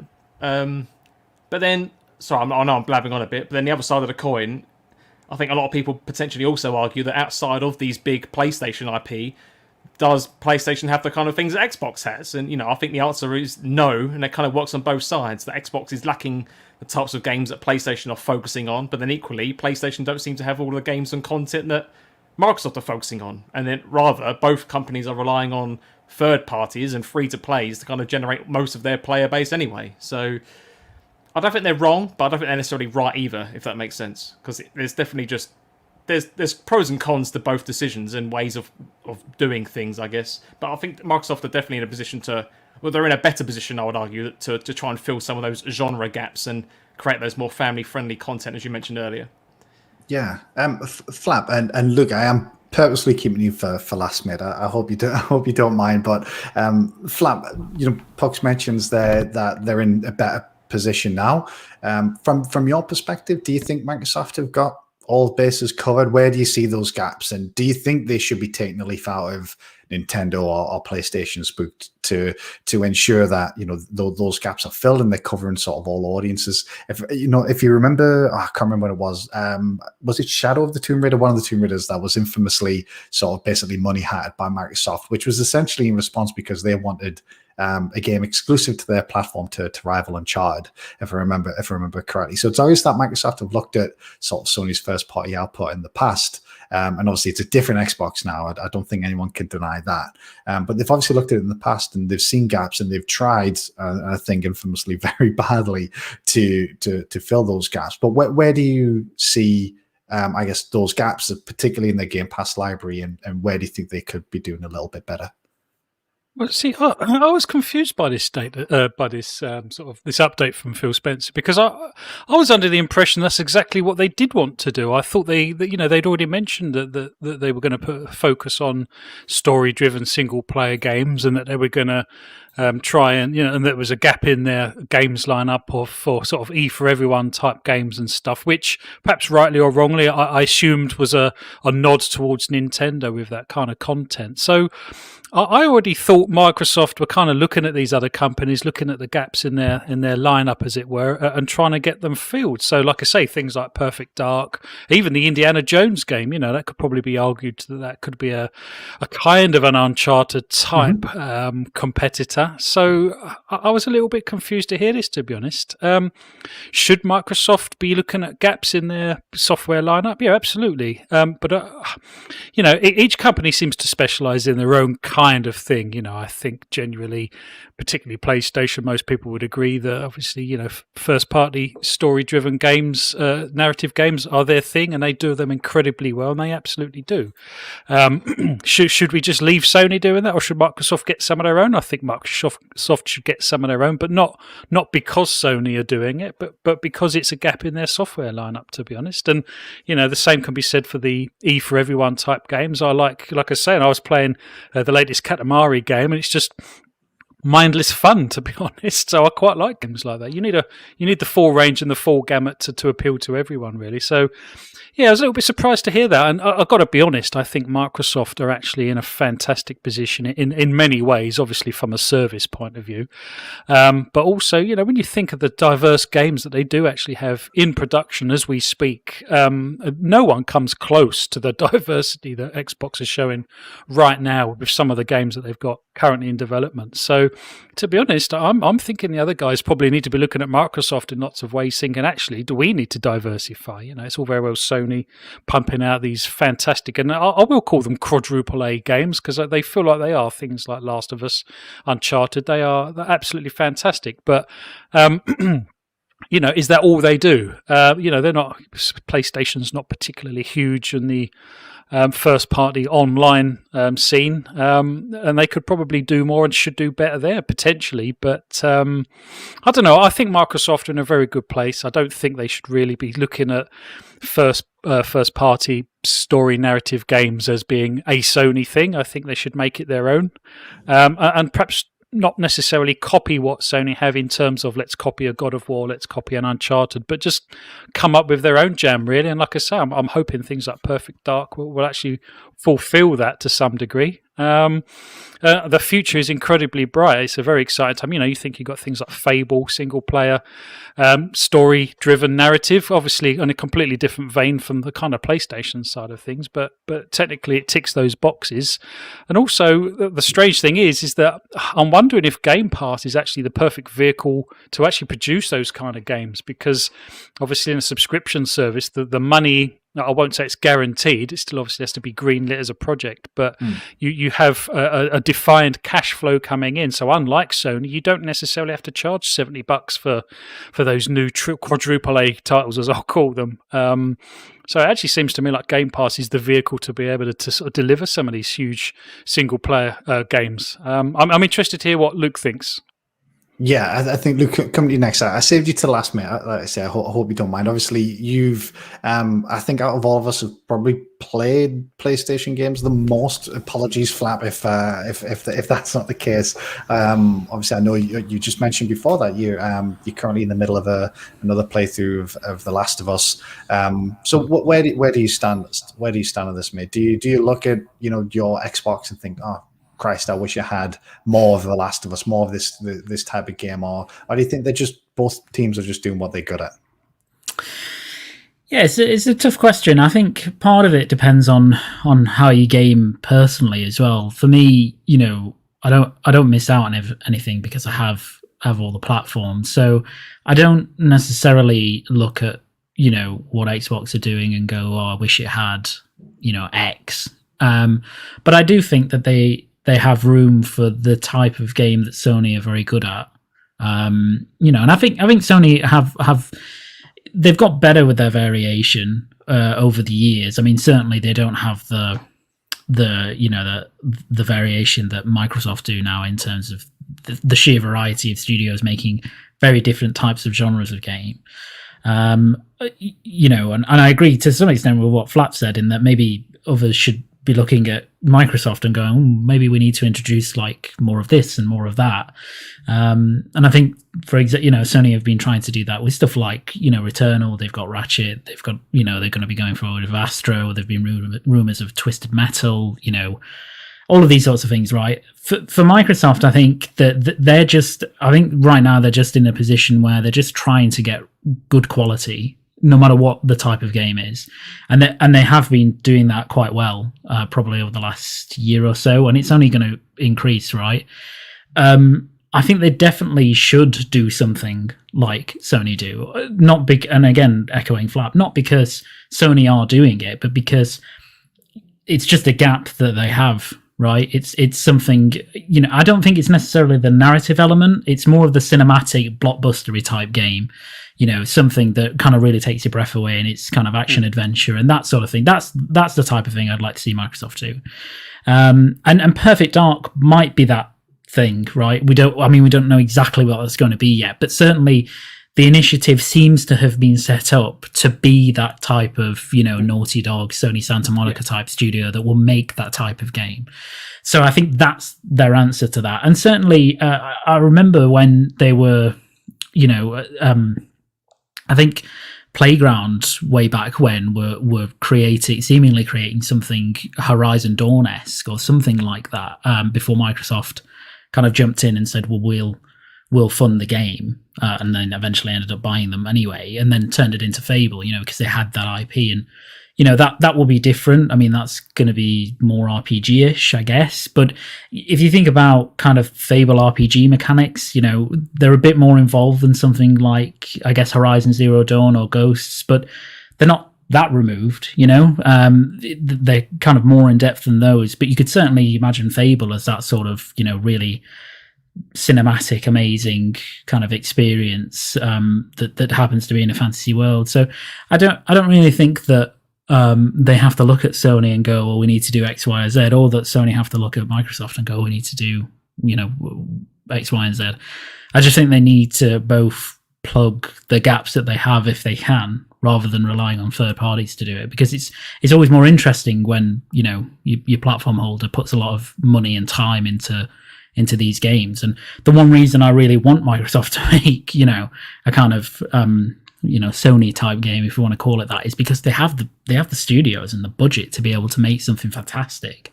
They have the talent to be able to make something right on par with those kind of games. So I'd love to see that and a different take on them.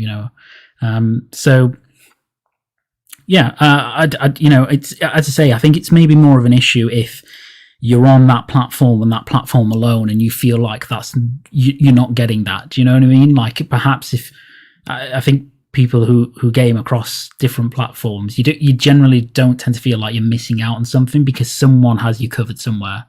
But I get the feeling from Microsoft they really want to kind of have Game Pass be the place where there's everything, and that includes something like a big budget single player cinematic game.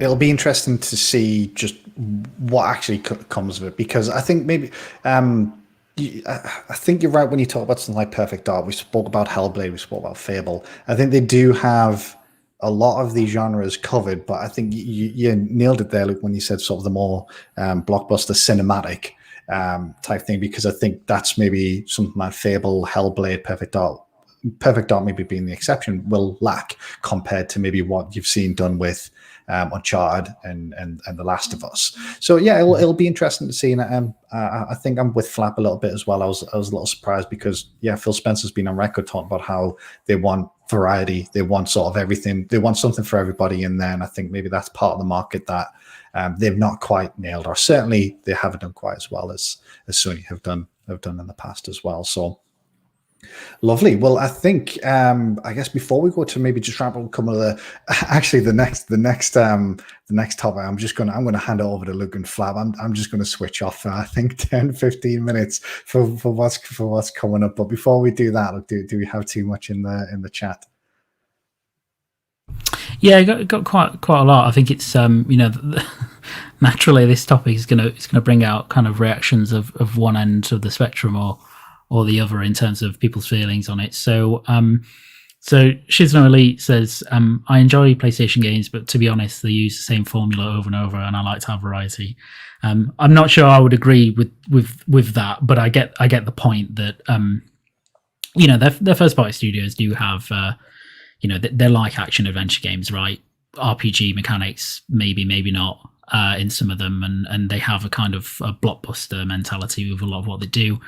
Whereas I think Microsoft, they have kind of all, a lot of different things. They've got platformers, simulators now, RTSs, right? They have all these different kinds of varying genres, and that's something that they seem to be quite good at, and clearly they're trying to cultivate that in Game Pass.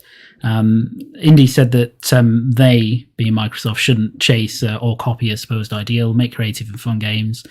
There's plenty of single-player games to enjoy and tons on the way. Totally agreed with that. I think that's a very fair comment. Shizno Elite says, I guess Starfield and Perfect Dark and Fable aren't story-driven, huh? And I think they certainly are. I think where we're trying to highlight the difference is maybe in the cinematic element, the kind of blockbuster-ish element of the stuff that Microsoft makes. Clearly they're going to make stuff like that, but I don't think Starfield probably isn't that, because it's more of a classic Bethesda RPG, and Bethesda games are not known to be particularly cinematic, but Perfect Dark and Fable absolutely could be those type of games. Ballman Gamer said Indiana Jones will be so good, no other game will come close to it. Anyone who thinks different will suffer the pain of Harrison Ford whipping them to death. Which is, I mean, I have to agree with that, because I don't really want Harrison Ford doing that. So I think Indiana Jones, I mean, could be absolutely the type of quote unquote Sony game that people might be expecting. So. Yeah, I do think that's possibly the one Bethesda game that will be multi-platform, though. I think obviously that deal was announced before the acquisition, with it being sort of a licensed IP. I think that might be the one game we see from Bethesda that is actually across multiple platforms. Yeah, it could be. I mean, we don't know the ins and outs of the license agreement that they have with Disney, so it's be an interesting one to see. But if it is a platform exclusive, a ecosystem exclusive, as we're calling them now, then I think that's a huge win for Microsoft. And then Shizno Elite again says that why is it Xbox have to do what Sony do, but nobody ever asked for Sony to make a decent multiplayer game? I don't understand the double standard. I don't know. What are the panel's thoughts on that? I feel like people have become a bit more vocal trying to call Sony out on this in terms of, the multiplayer stuff is lacking. I think nobody would disagree with that. I think it's, clearly something that they're trying to address. And, presumably factions will be probably their for a while, their first big foray into a multiplayer only game. But yeah, I don't know what anybody else thinks at that point. Yeah, I mean, I don't go to my PlayStation to play multiplayer online games at all, to be honest. I mean, they're covered by the third parties, things like Fortnite and Warzone and stuff, obviously. But when it comes to first party stuff, they don't have a sort of a Halo killer when it comes to online shooter or anything like that, do they? And I think it's a gap in their repertoire, to be honest, that they would probably benefit from filling to a certain degree. I don't know why they haven't. Perhaps they just don't feel it's in their skill set. I don't know. It seems an odd one. I mean, they have dabbled. I mean, there is an online element to things like Uncharted, but, it was never going to blow anyone's socks off. Can I add something to this as well, actually? Mainly embracing on the, why does it feel, or why does it appear that Xbox have to do what Sony do and not the other way around? And I'm wondering if a lot of that opinion, does that come from the fact that, those big Sony real cinematic blockbusters are the ones that kind of, hit the Game of the Year and get those kind of big Game of the Year award things, whereas I don't know many, at least in recent years, correct me if I'm wrong, but I can't recall any kind of big Xbox games which have, of that kind of similar style, which have even been in the running for a Game of the Year award or things like that. Do you get what I mean? That's a really good point. I think it's more like perceptions of what makes a good game from an award standpoint, as apart from just what isn't a good game. Yeah. Yeah, I think that's a good point. Is that a valid point? Am I talking rubbish? No, I think it is. I mean, not that I really take too much stock in Game of the Year awards personally, but when was the last time a Microsoft game sort of won it? Or obviously, no one can win it, I guess. But when have they been in that sort of conversation? It's always been Nintendo and Sony games, and they typically, I guess, from the Sony side of things, seem to be these cinematic narrative adventures, as well. So, I think that's a really good point, Pox, if I'm being honest. Cool. Any more comments from the chat, Luke?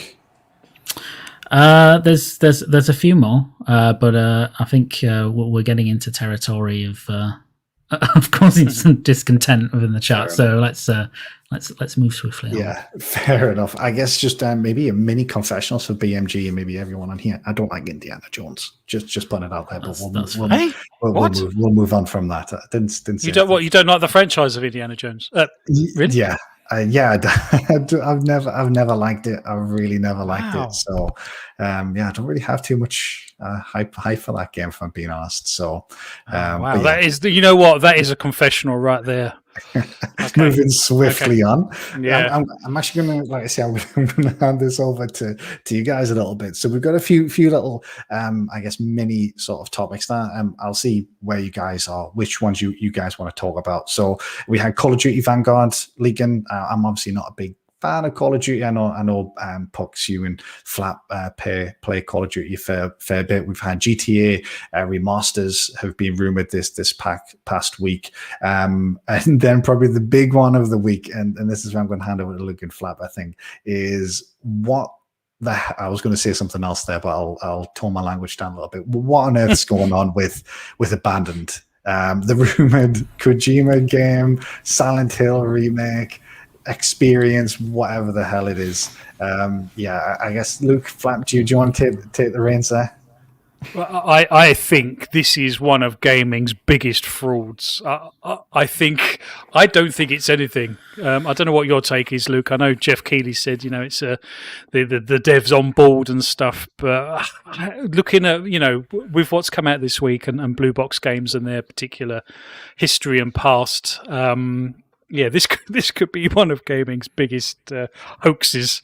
It's really interesting to see how it played out. But I've got to be honest, and again, I don't know about you, Luke, but when the rumours and the all of the information started coming out, I was actually starting to buy into some of the conspiracy theories because the I can't remember his name, but the lead developer, when you convert his name from, I believe it's Turkish into Japanese, it's idiot. Yeah. You know, that's it. There were so many sort of coincidental rumors. You know, people were really working overtime on nailing these conspiracies, and it was really fun to watch. And you know, you get suckered in. That's the trouble with conspiracy theories. You know, you watch too much of it, you do get suckered in.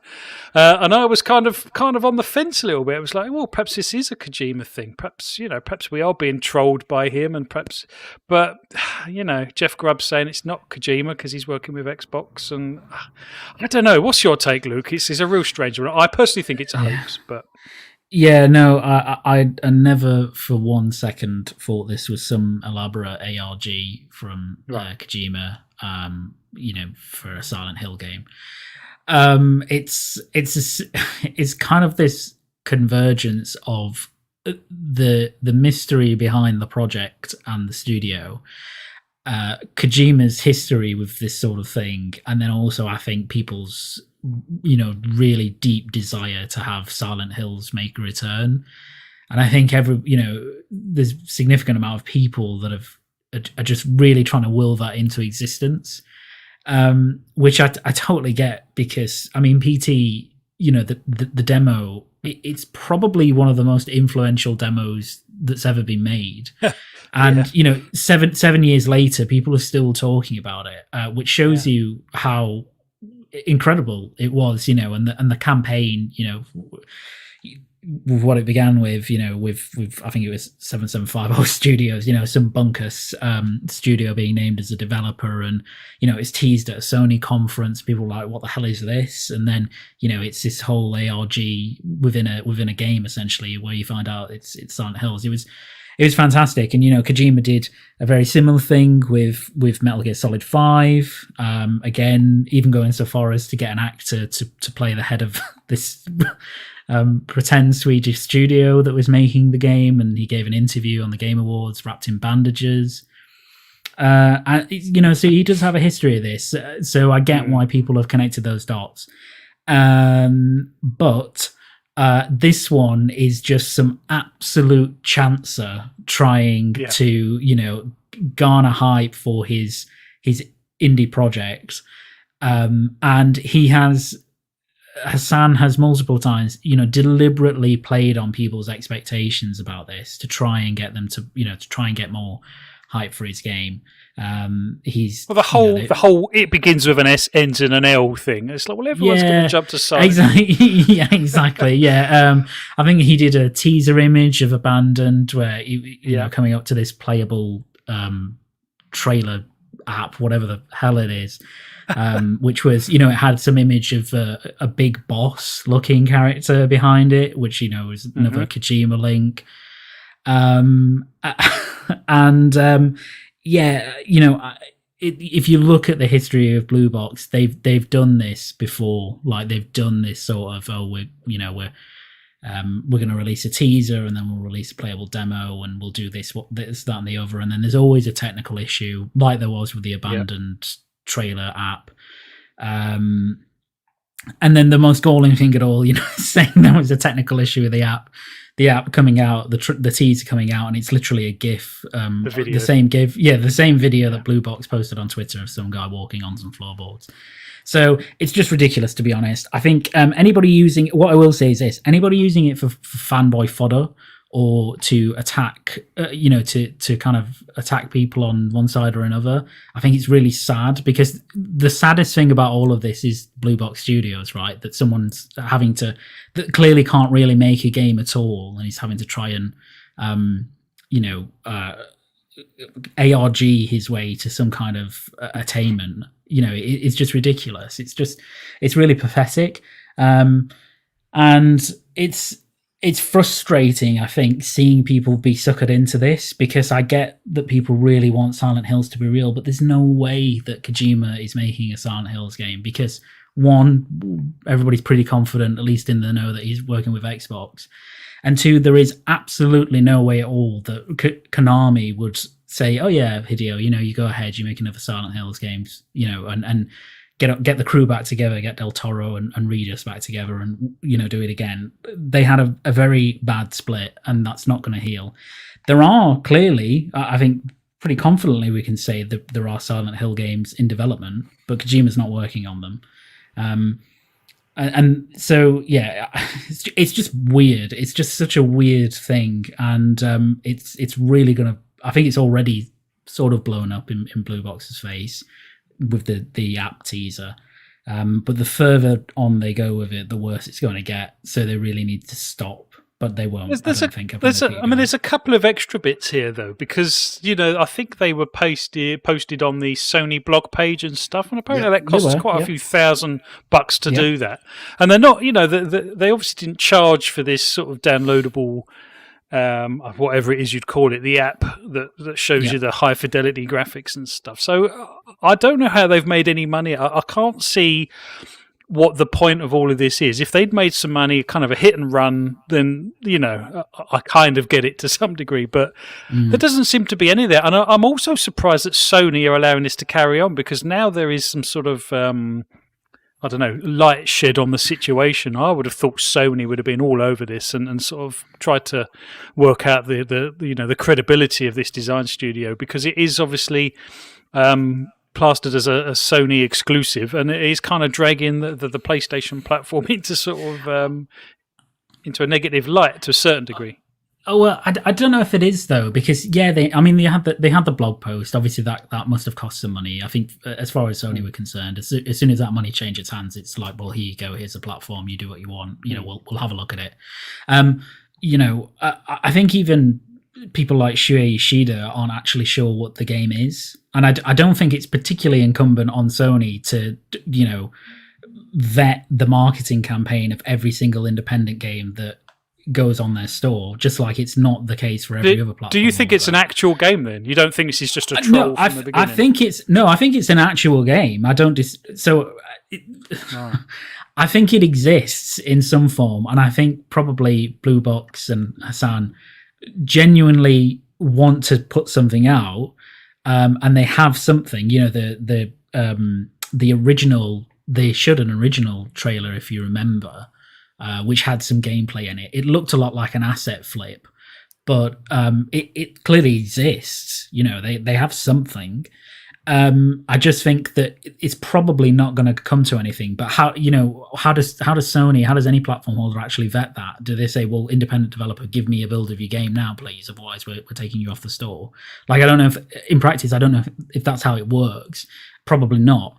So I assume there will be a point where something will have to go to certification or something like that, and that's when Blue Box will either put up or shut up. They'll either produce something that can actually be listed, or they won't. So I think a game does exist, but I think it's probably nothing, as in it's probably just an asset flip, and it has no real substance behind it at all. But it is remarkable how they've managed to kind of Blue Box have kind of pushed themselves into a space where they seem like a big deal, right? To some extent, like they seem like their game seems like it matters. It doesn't. It's probably total garbage. But it's such a strange scenario. I don't really understand what's going on. But it's endlessly entertaining, is what I will say. Yes, I was about to say that it's a fantastic spectator sport, and I don't care which side of the fence you're on. It's a fantastic spectator sport. Yeah. Because there will be a conclusion at some point in the near future, one way or the other. Yeah. Yeah, it's funny you say that, because you say I found it awfully tedious. Like, I can't wait for this to just disappear. Oh, really? I'm sick of seeing these things, because some people had genuinely convinced themselves that it was Kojima and it was Silent Hills. Yeah. And then you've got this app that can't. I mean, how on earth? What game is revealed via an app? Like that's one of the big things I don't quite understand. And 5 gigabyte, 5 gigs worth of app as well. Yeah, so I did read that apparently, like if you download Unreal, like the basic sort of model thing that you download on that is 5 gigs, so something like that. Apparently, like it just matches up the file size, matches up where maybe you just didn't delete any sort of redundant data, so something like that. Anyway, but I just found it awfully tedious because it's kind of one of those things where, like, regardless of what you think about these guys, and I agree with everything you said, but they're getting attention, and like people are giving them attention, and they really just don't deserve it. They don't deserve any of the attention. Yeah. But the thing is, each time they do something, like each time they delay it, their Twitter followers go up.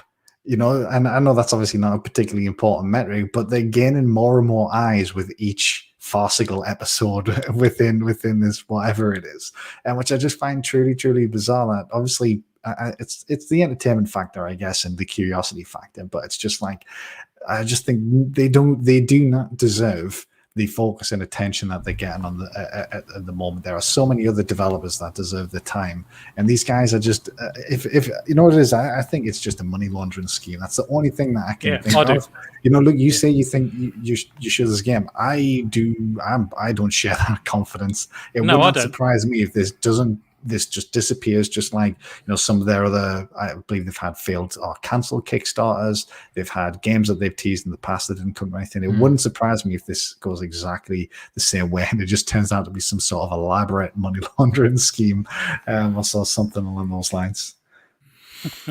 It could very well be, but let's not forget that the likes of Life of Black Tiger were published and can be downloaded on the PlayStation Store, which is the most asset flippy of garbage games that has ever existed, because many independent developers can sometimes get on those stores and they can publish really bad games. It's just that usually they don't get anywhere near the attention that this kind of game does. That's the usual issue, and that's usually because there's no funding, like there's no money behind the developer, right? They can't get access to these areas. Clearly, Hassan has either some money in the pocket or someone behind the scenes that's funding this, that he's able to get this kind of attention and get the initial blog post and then get this app onto the store quickly. And I think it's like it was one of the first things that came up when it launched, for example, if you went into the PlayStation Store. And that's not to say there's a real game behind it, but when I say a game, I don't necessarily mean there's this full budget, this fantastic production behind it. I mean, there's probably, I think genuinely there is something that exists, some code that's playable, but it's probably complete garbage and just some asset flip, like Life of Black Tiger was or something like that. It's just that this one's got loads of attention. I'm curious about this Life of Black Tiger thing now. I've never heard of that. Go and have a look. I'm gonna have to check it out. For context as well, that was if you have a look at that, you will find a trailer for that on the official PlayStation channel. Like, bear that in mind before you go and watch it. Remember that. In fact, that's probably the trailer you should watch. Go and watch that trailer. I'm sure it's still up. I will check now while someone else talks about it. Yeah. Well, I don't think there's much more to be said, do there? I mean, I every morning I sit down with some popcorn and turn on YouTube just to see what the latest with this is. I'm actually enjoying it. I quite like it as a spectator sport. But yeah, I guess if anything, it'll be interesting to see what comes of it, if anything at all. So, and I think we can, I guess, begin sort of wrapping up the show. I did have one, just I guess, a little game for you guys that I was thinking of, if you don't mind, just to finish us off for the day. So a little bit earlier, I did ask the guys just to give me a couple of their favorite franchises. So what I'm going to pose to you guys, just to have a little bit of fun. Hopefully it's fun. If it's not, I apologize. We won't do it again. But what I've done is I've picked 3 games, one from each of the franchises that you've picked, and then we're going to just play a little bit of game of buy, rent, or destroy, if that is okay with you guys. So I'm going to give you one game from each of those. You have to choose which game you're going to buy, and you own that game forever. One game you can rent, which you rent from, you pick it up Friday afternoon after work, you drop it off Monday morning, you never get to play it ever again. And then one game that you destroy, which disappears. You never get to play it. It doesn't exist. And probably most importantly, if it is sort of like the second game in the franchise, and that means the third game didn't exist either. So it's kind of that's So basically Okay. destroy the whole franchise. Okay. yeah, Gone, but you've gone back in time. Yeah. But let's say, for example, Resident Evil 2 was there, and you destroy Resident Evil 2. Resident Evil 1 would still exist, but 3 wouldn't. 3, 4, 5, they wouldn't, but one would. So bear that in mind. So, Luke, I'm going to start with you first, if that's okay, mate. Mm-hmm. So we have God of War 2018. I believe it was 2018. The most recent God of War. Metal Gear Solid 3 and Halo 2. Oh man, it's very hard. So which one you buying, which one you renting, and which one disappears forever? Please don't say Halo. No, I won't. I think I've got this one. I think I would. I would buy Halo 2 because it's amazing, but also because it's the kind of total package. So you'd have a lot of time with that if you owned it. I'd rent God of War because it's not a I hate the term one and done, but it's a single player campaign. That's it. And I would destroy Metal Gear Solid 3 because it's actually my least favorite Metal Gear Solid. Is it? Okay, interesting. That was lucky. Yeah, I purposely picked that one because I thought it might have been up there for your favorite. So, well, it's not. It's second least than I favorite. thought. Second least favorite, but yeah.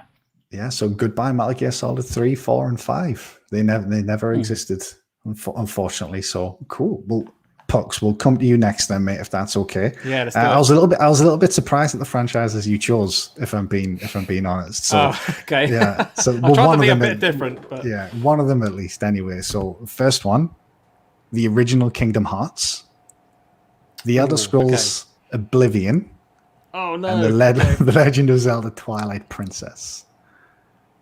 Oh Which wow. one you buy, which one you rent, and which one disappears forever?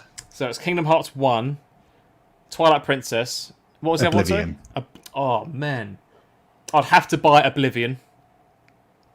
That is definitely a given. Oh man. Please don't say it's a choice between destroying Zelda or Kingdom Hearts, and that's not an easy decision. Well, you're forcing that upon me, Scott. I mean, this is your fault. I think. Yeah, but Oh man, I think I probably have to say, rent Kingdom Hearts, destroy Twilight Princess.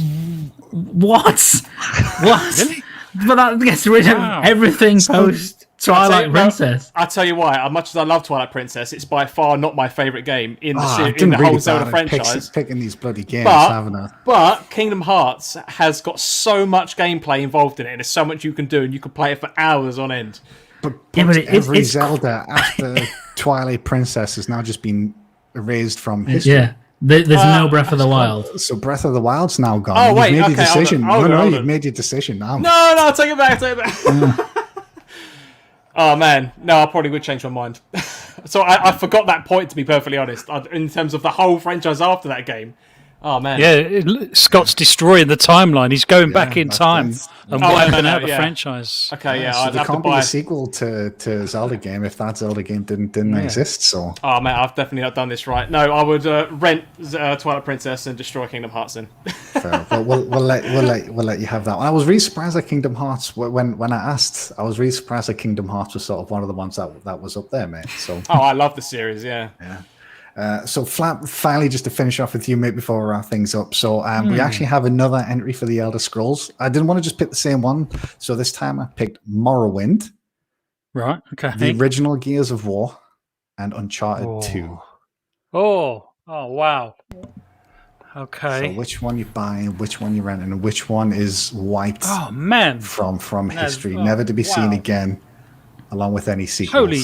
So I've got a pick from Elder Scrolls, Gears of War, or Uncharted to wipe one of them out of existence. Yeah. Holy Unfortunately. moly. Best of luck. God. So Wow. but if you get rid of Morrowind, then Oblivion's gone as well. So That's what I mean. And yeah. Well, to be honest, could you complete? Oh God. So I love Gears of War. I got my first Xbox 360. It was an arcade version. I got it free with a phone tariff that I'd got at the time. You remember when they gave games consoles away with phones and stuff? Yeah. And along with Call of Duty 2, Gears of War was probably the second disc I ever span up in that machine, and it absolutely blew me away in every way. So I have a deep affinity with Gears of War. I love Uncharted games. Just fairly recently completed Uncharted 4. Thought it was fantastic. And like you say, if with Morrowind, then we don't get Oblivion or Skyrim or Elder Scrolls 6. Oh my God. Can I phone a friend? That's the audience, but Paul in chat. Yeah, let's ask the audience, guys. What one out of Elder Scrolls, Gears, and Uncharted do I bin? Oh my God! Well, I've got some here. I've Ballman Gamer saying to buy Uncharted. Tuka and Gula saying rent Morrowind and buy Gears. But then you're destroying Uncharted 2. I mean, Uncharted 1 would still exist at that point, but I believe that is the worst of the franchise. Good So, game, did but you say arguably the weakest one, Uncharted 2? So I could destroy two Uncharted specifically, 2. yeah. But that would mean 3 and 4. You've given me all the early ones, haven't you? Oh, wow. It's the thing. It's not so much the game itself. It's everything that comes after it. Okay, I'm going to have to come down on something, aren't I? Do the easiest one first. Which one you buying, Flat? Which one are you playing forever? Probably Uncharted. Ooh, This is the wrong way around. Wow, so that okay. means Yeah. Elder Scrolls like Gears is gone. Oh, man. Are you sure about This this? is... Pox, can This we just is remind not- you that you just destroyed Zelda? I did it. Just I know. sacrifice Zelda for Kingdom Hearts. I know. Who am I to say, right? This is not going to go down well in the Xbox community, is it? You're going to destroy Gears, aren't you? I'm going to destroy Gears. That's it. It's gone. 100% agreed. That's exactly what I would do. And I love Gears. So you're renting Morrowind, Flaplaw? Well, I'm not going to Morrowind's complete that in gonna a play few days. in a am I? weekend, yeah. That's going to say, yeah. You're going to be That's kind of why. doing that. Yeah. Wow, I can't believe I've just blown up Gears of War on an Xbox show. Holy sh! And out of everything, I've saved Uncharted. Oh my God! Ultimate anime betrayals. This will be one of the top 5. Holy shit! That's not going to go down well in the community. Wow, I can't believe I've just done that. There you go. There it is. It's locked in. Exactly. I think Do you You've know, done like what's in, right, Flap. You know, like in Fallout, where you have to choose which one you blow up with the nuke, whether you blow up the nuke or not. I feel like there's a big mushroom cloud sitting over Gears of War at this moment in time, a big crater. Yeah. That's exactly what's happening right now. Yeah. Bastard. Yeah. So I think it's kind of like almost like a Top Gear type ending now. It's kind of like an on that bombshell. I think it's almost I think literally. it's time. You make me think of time it. to Can we not come up with something for you, Scott? Oh, I mean, you're more than welcome to, mate. You're more than welcome to. What games do you like? Yeah, give us your franchises. Give us your 4 franchises. Oh. Yeah. Well, Halo's going to be up there. I'm trying to think. Right, I'll deal with Halo, boys. Halo 1. Halo 1. The first one. Okay, Evolved. so there's See. Halo. What else? Mario. I'm going to try and Pucks. pick some You're better with that one, franchises Pucks. that are a little tasty. Ori. And to pick a fourth. Let's pick Half-Life. So you pick 3 games. Half-Life. 3 games from there. Yeah. For the Mario one, Mario 64. Yeah. And let's Pinnacle go. of 3D platformers. Let's go.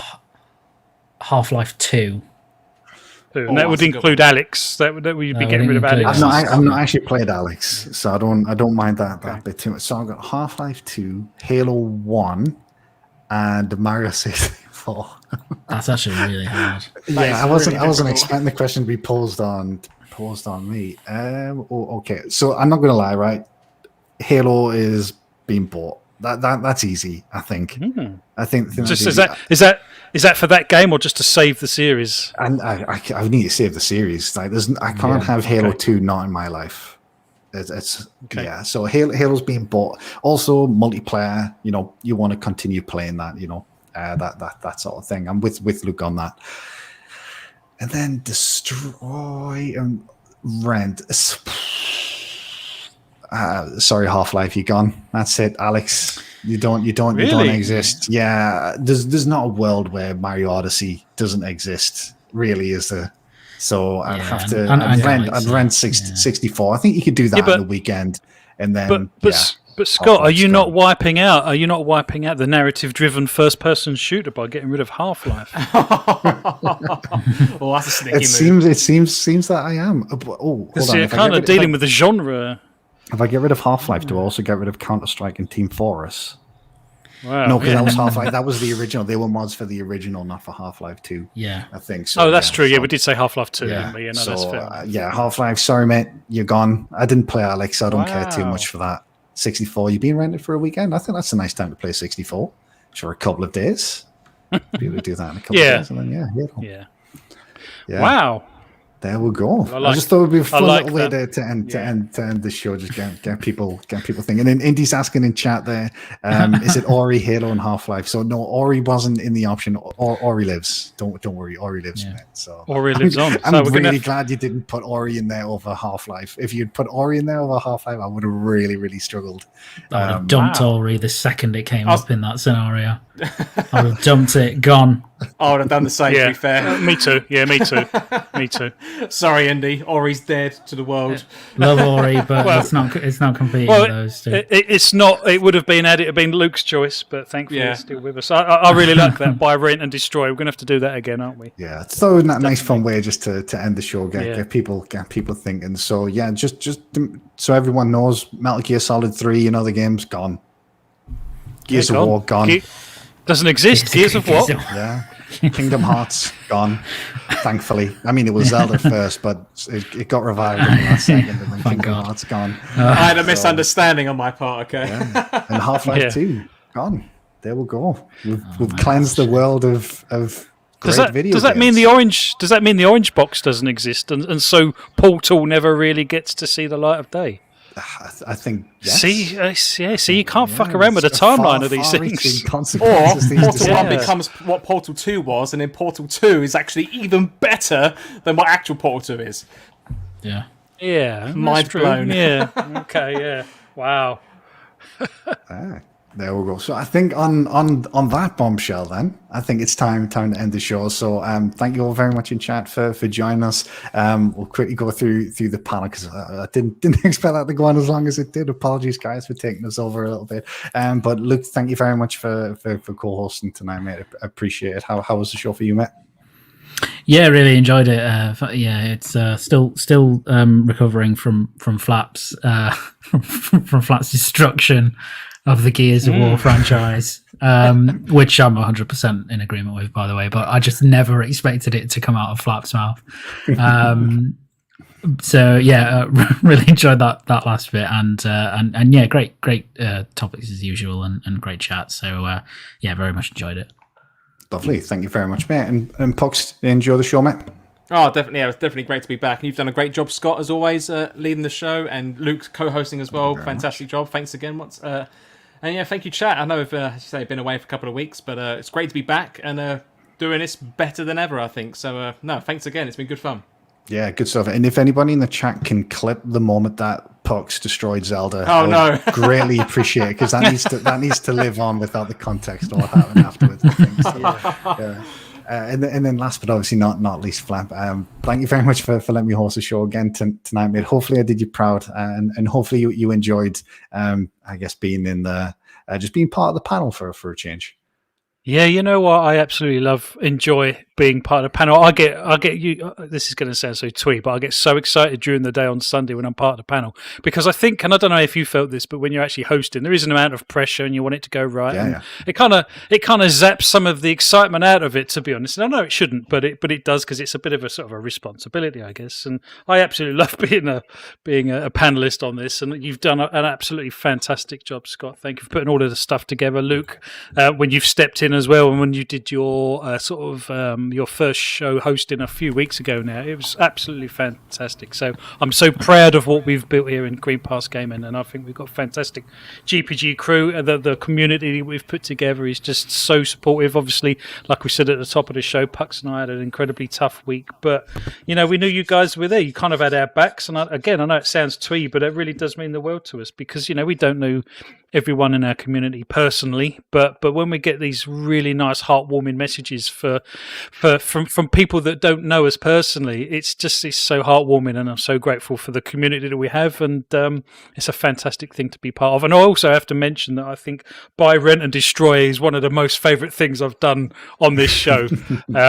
So we're going to have to probably mix that and up with a confessional show. I'm conscious that we missed the GPG birthday because there was just so much stuff going on, behind the scenes in personal lives and stuff. So I'm conscious of that. But I think we can actually line up a really fun show around this, and not necessarily talk just about Xbox stuff, but just have some fun with our community, and just play some games and just do some really cool stuff. So we'll be looking into that and hopefully bringing that to YouTube soon. And just, thank you, everyone. Thank you, chat. You've been fantastic as always. I really love doing this, and I'm excited for next week already. Fantastic. Well, thank you all very much for joining us, and I guess we will see you all next week.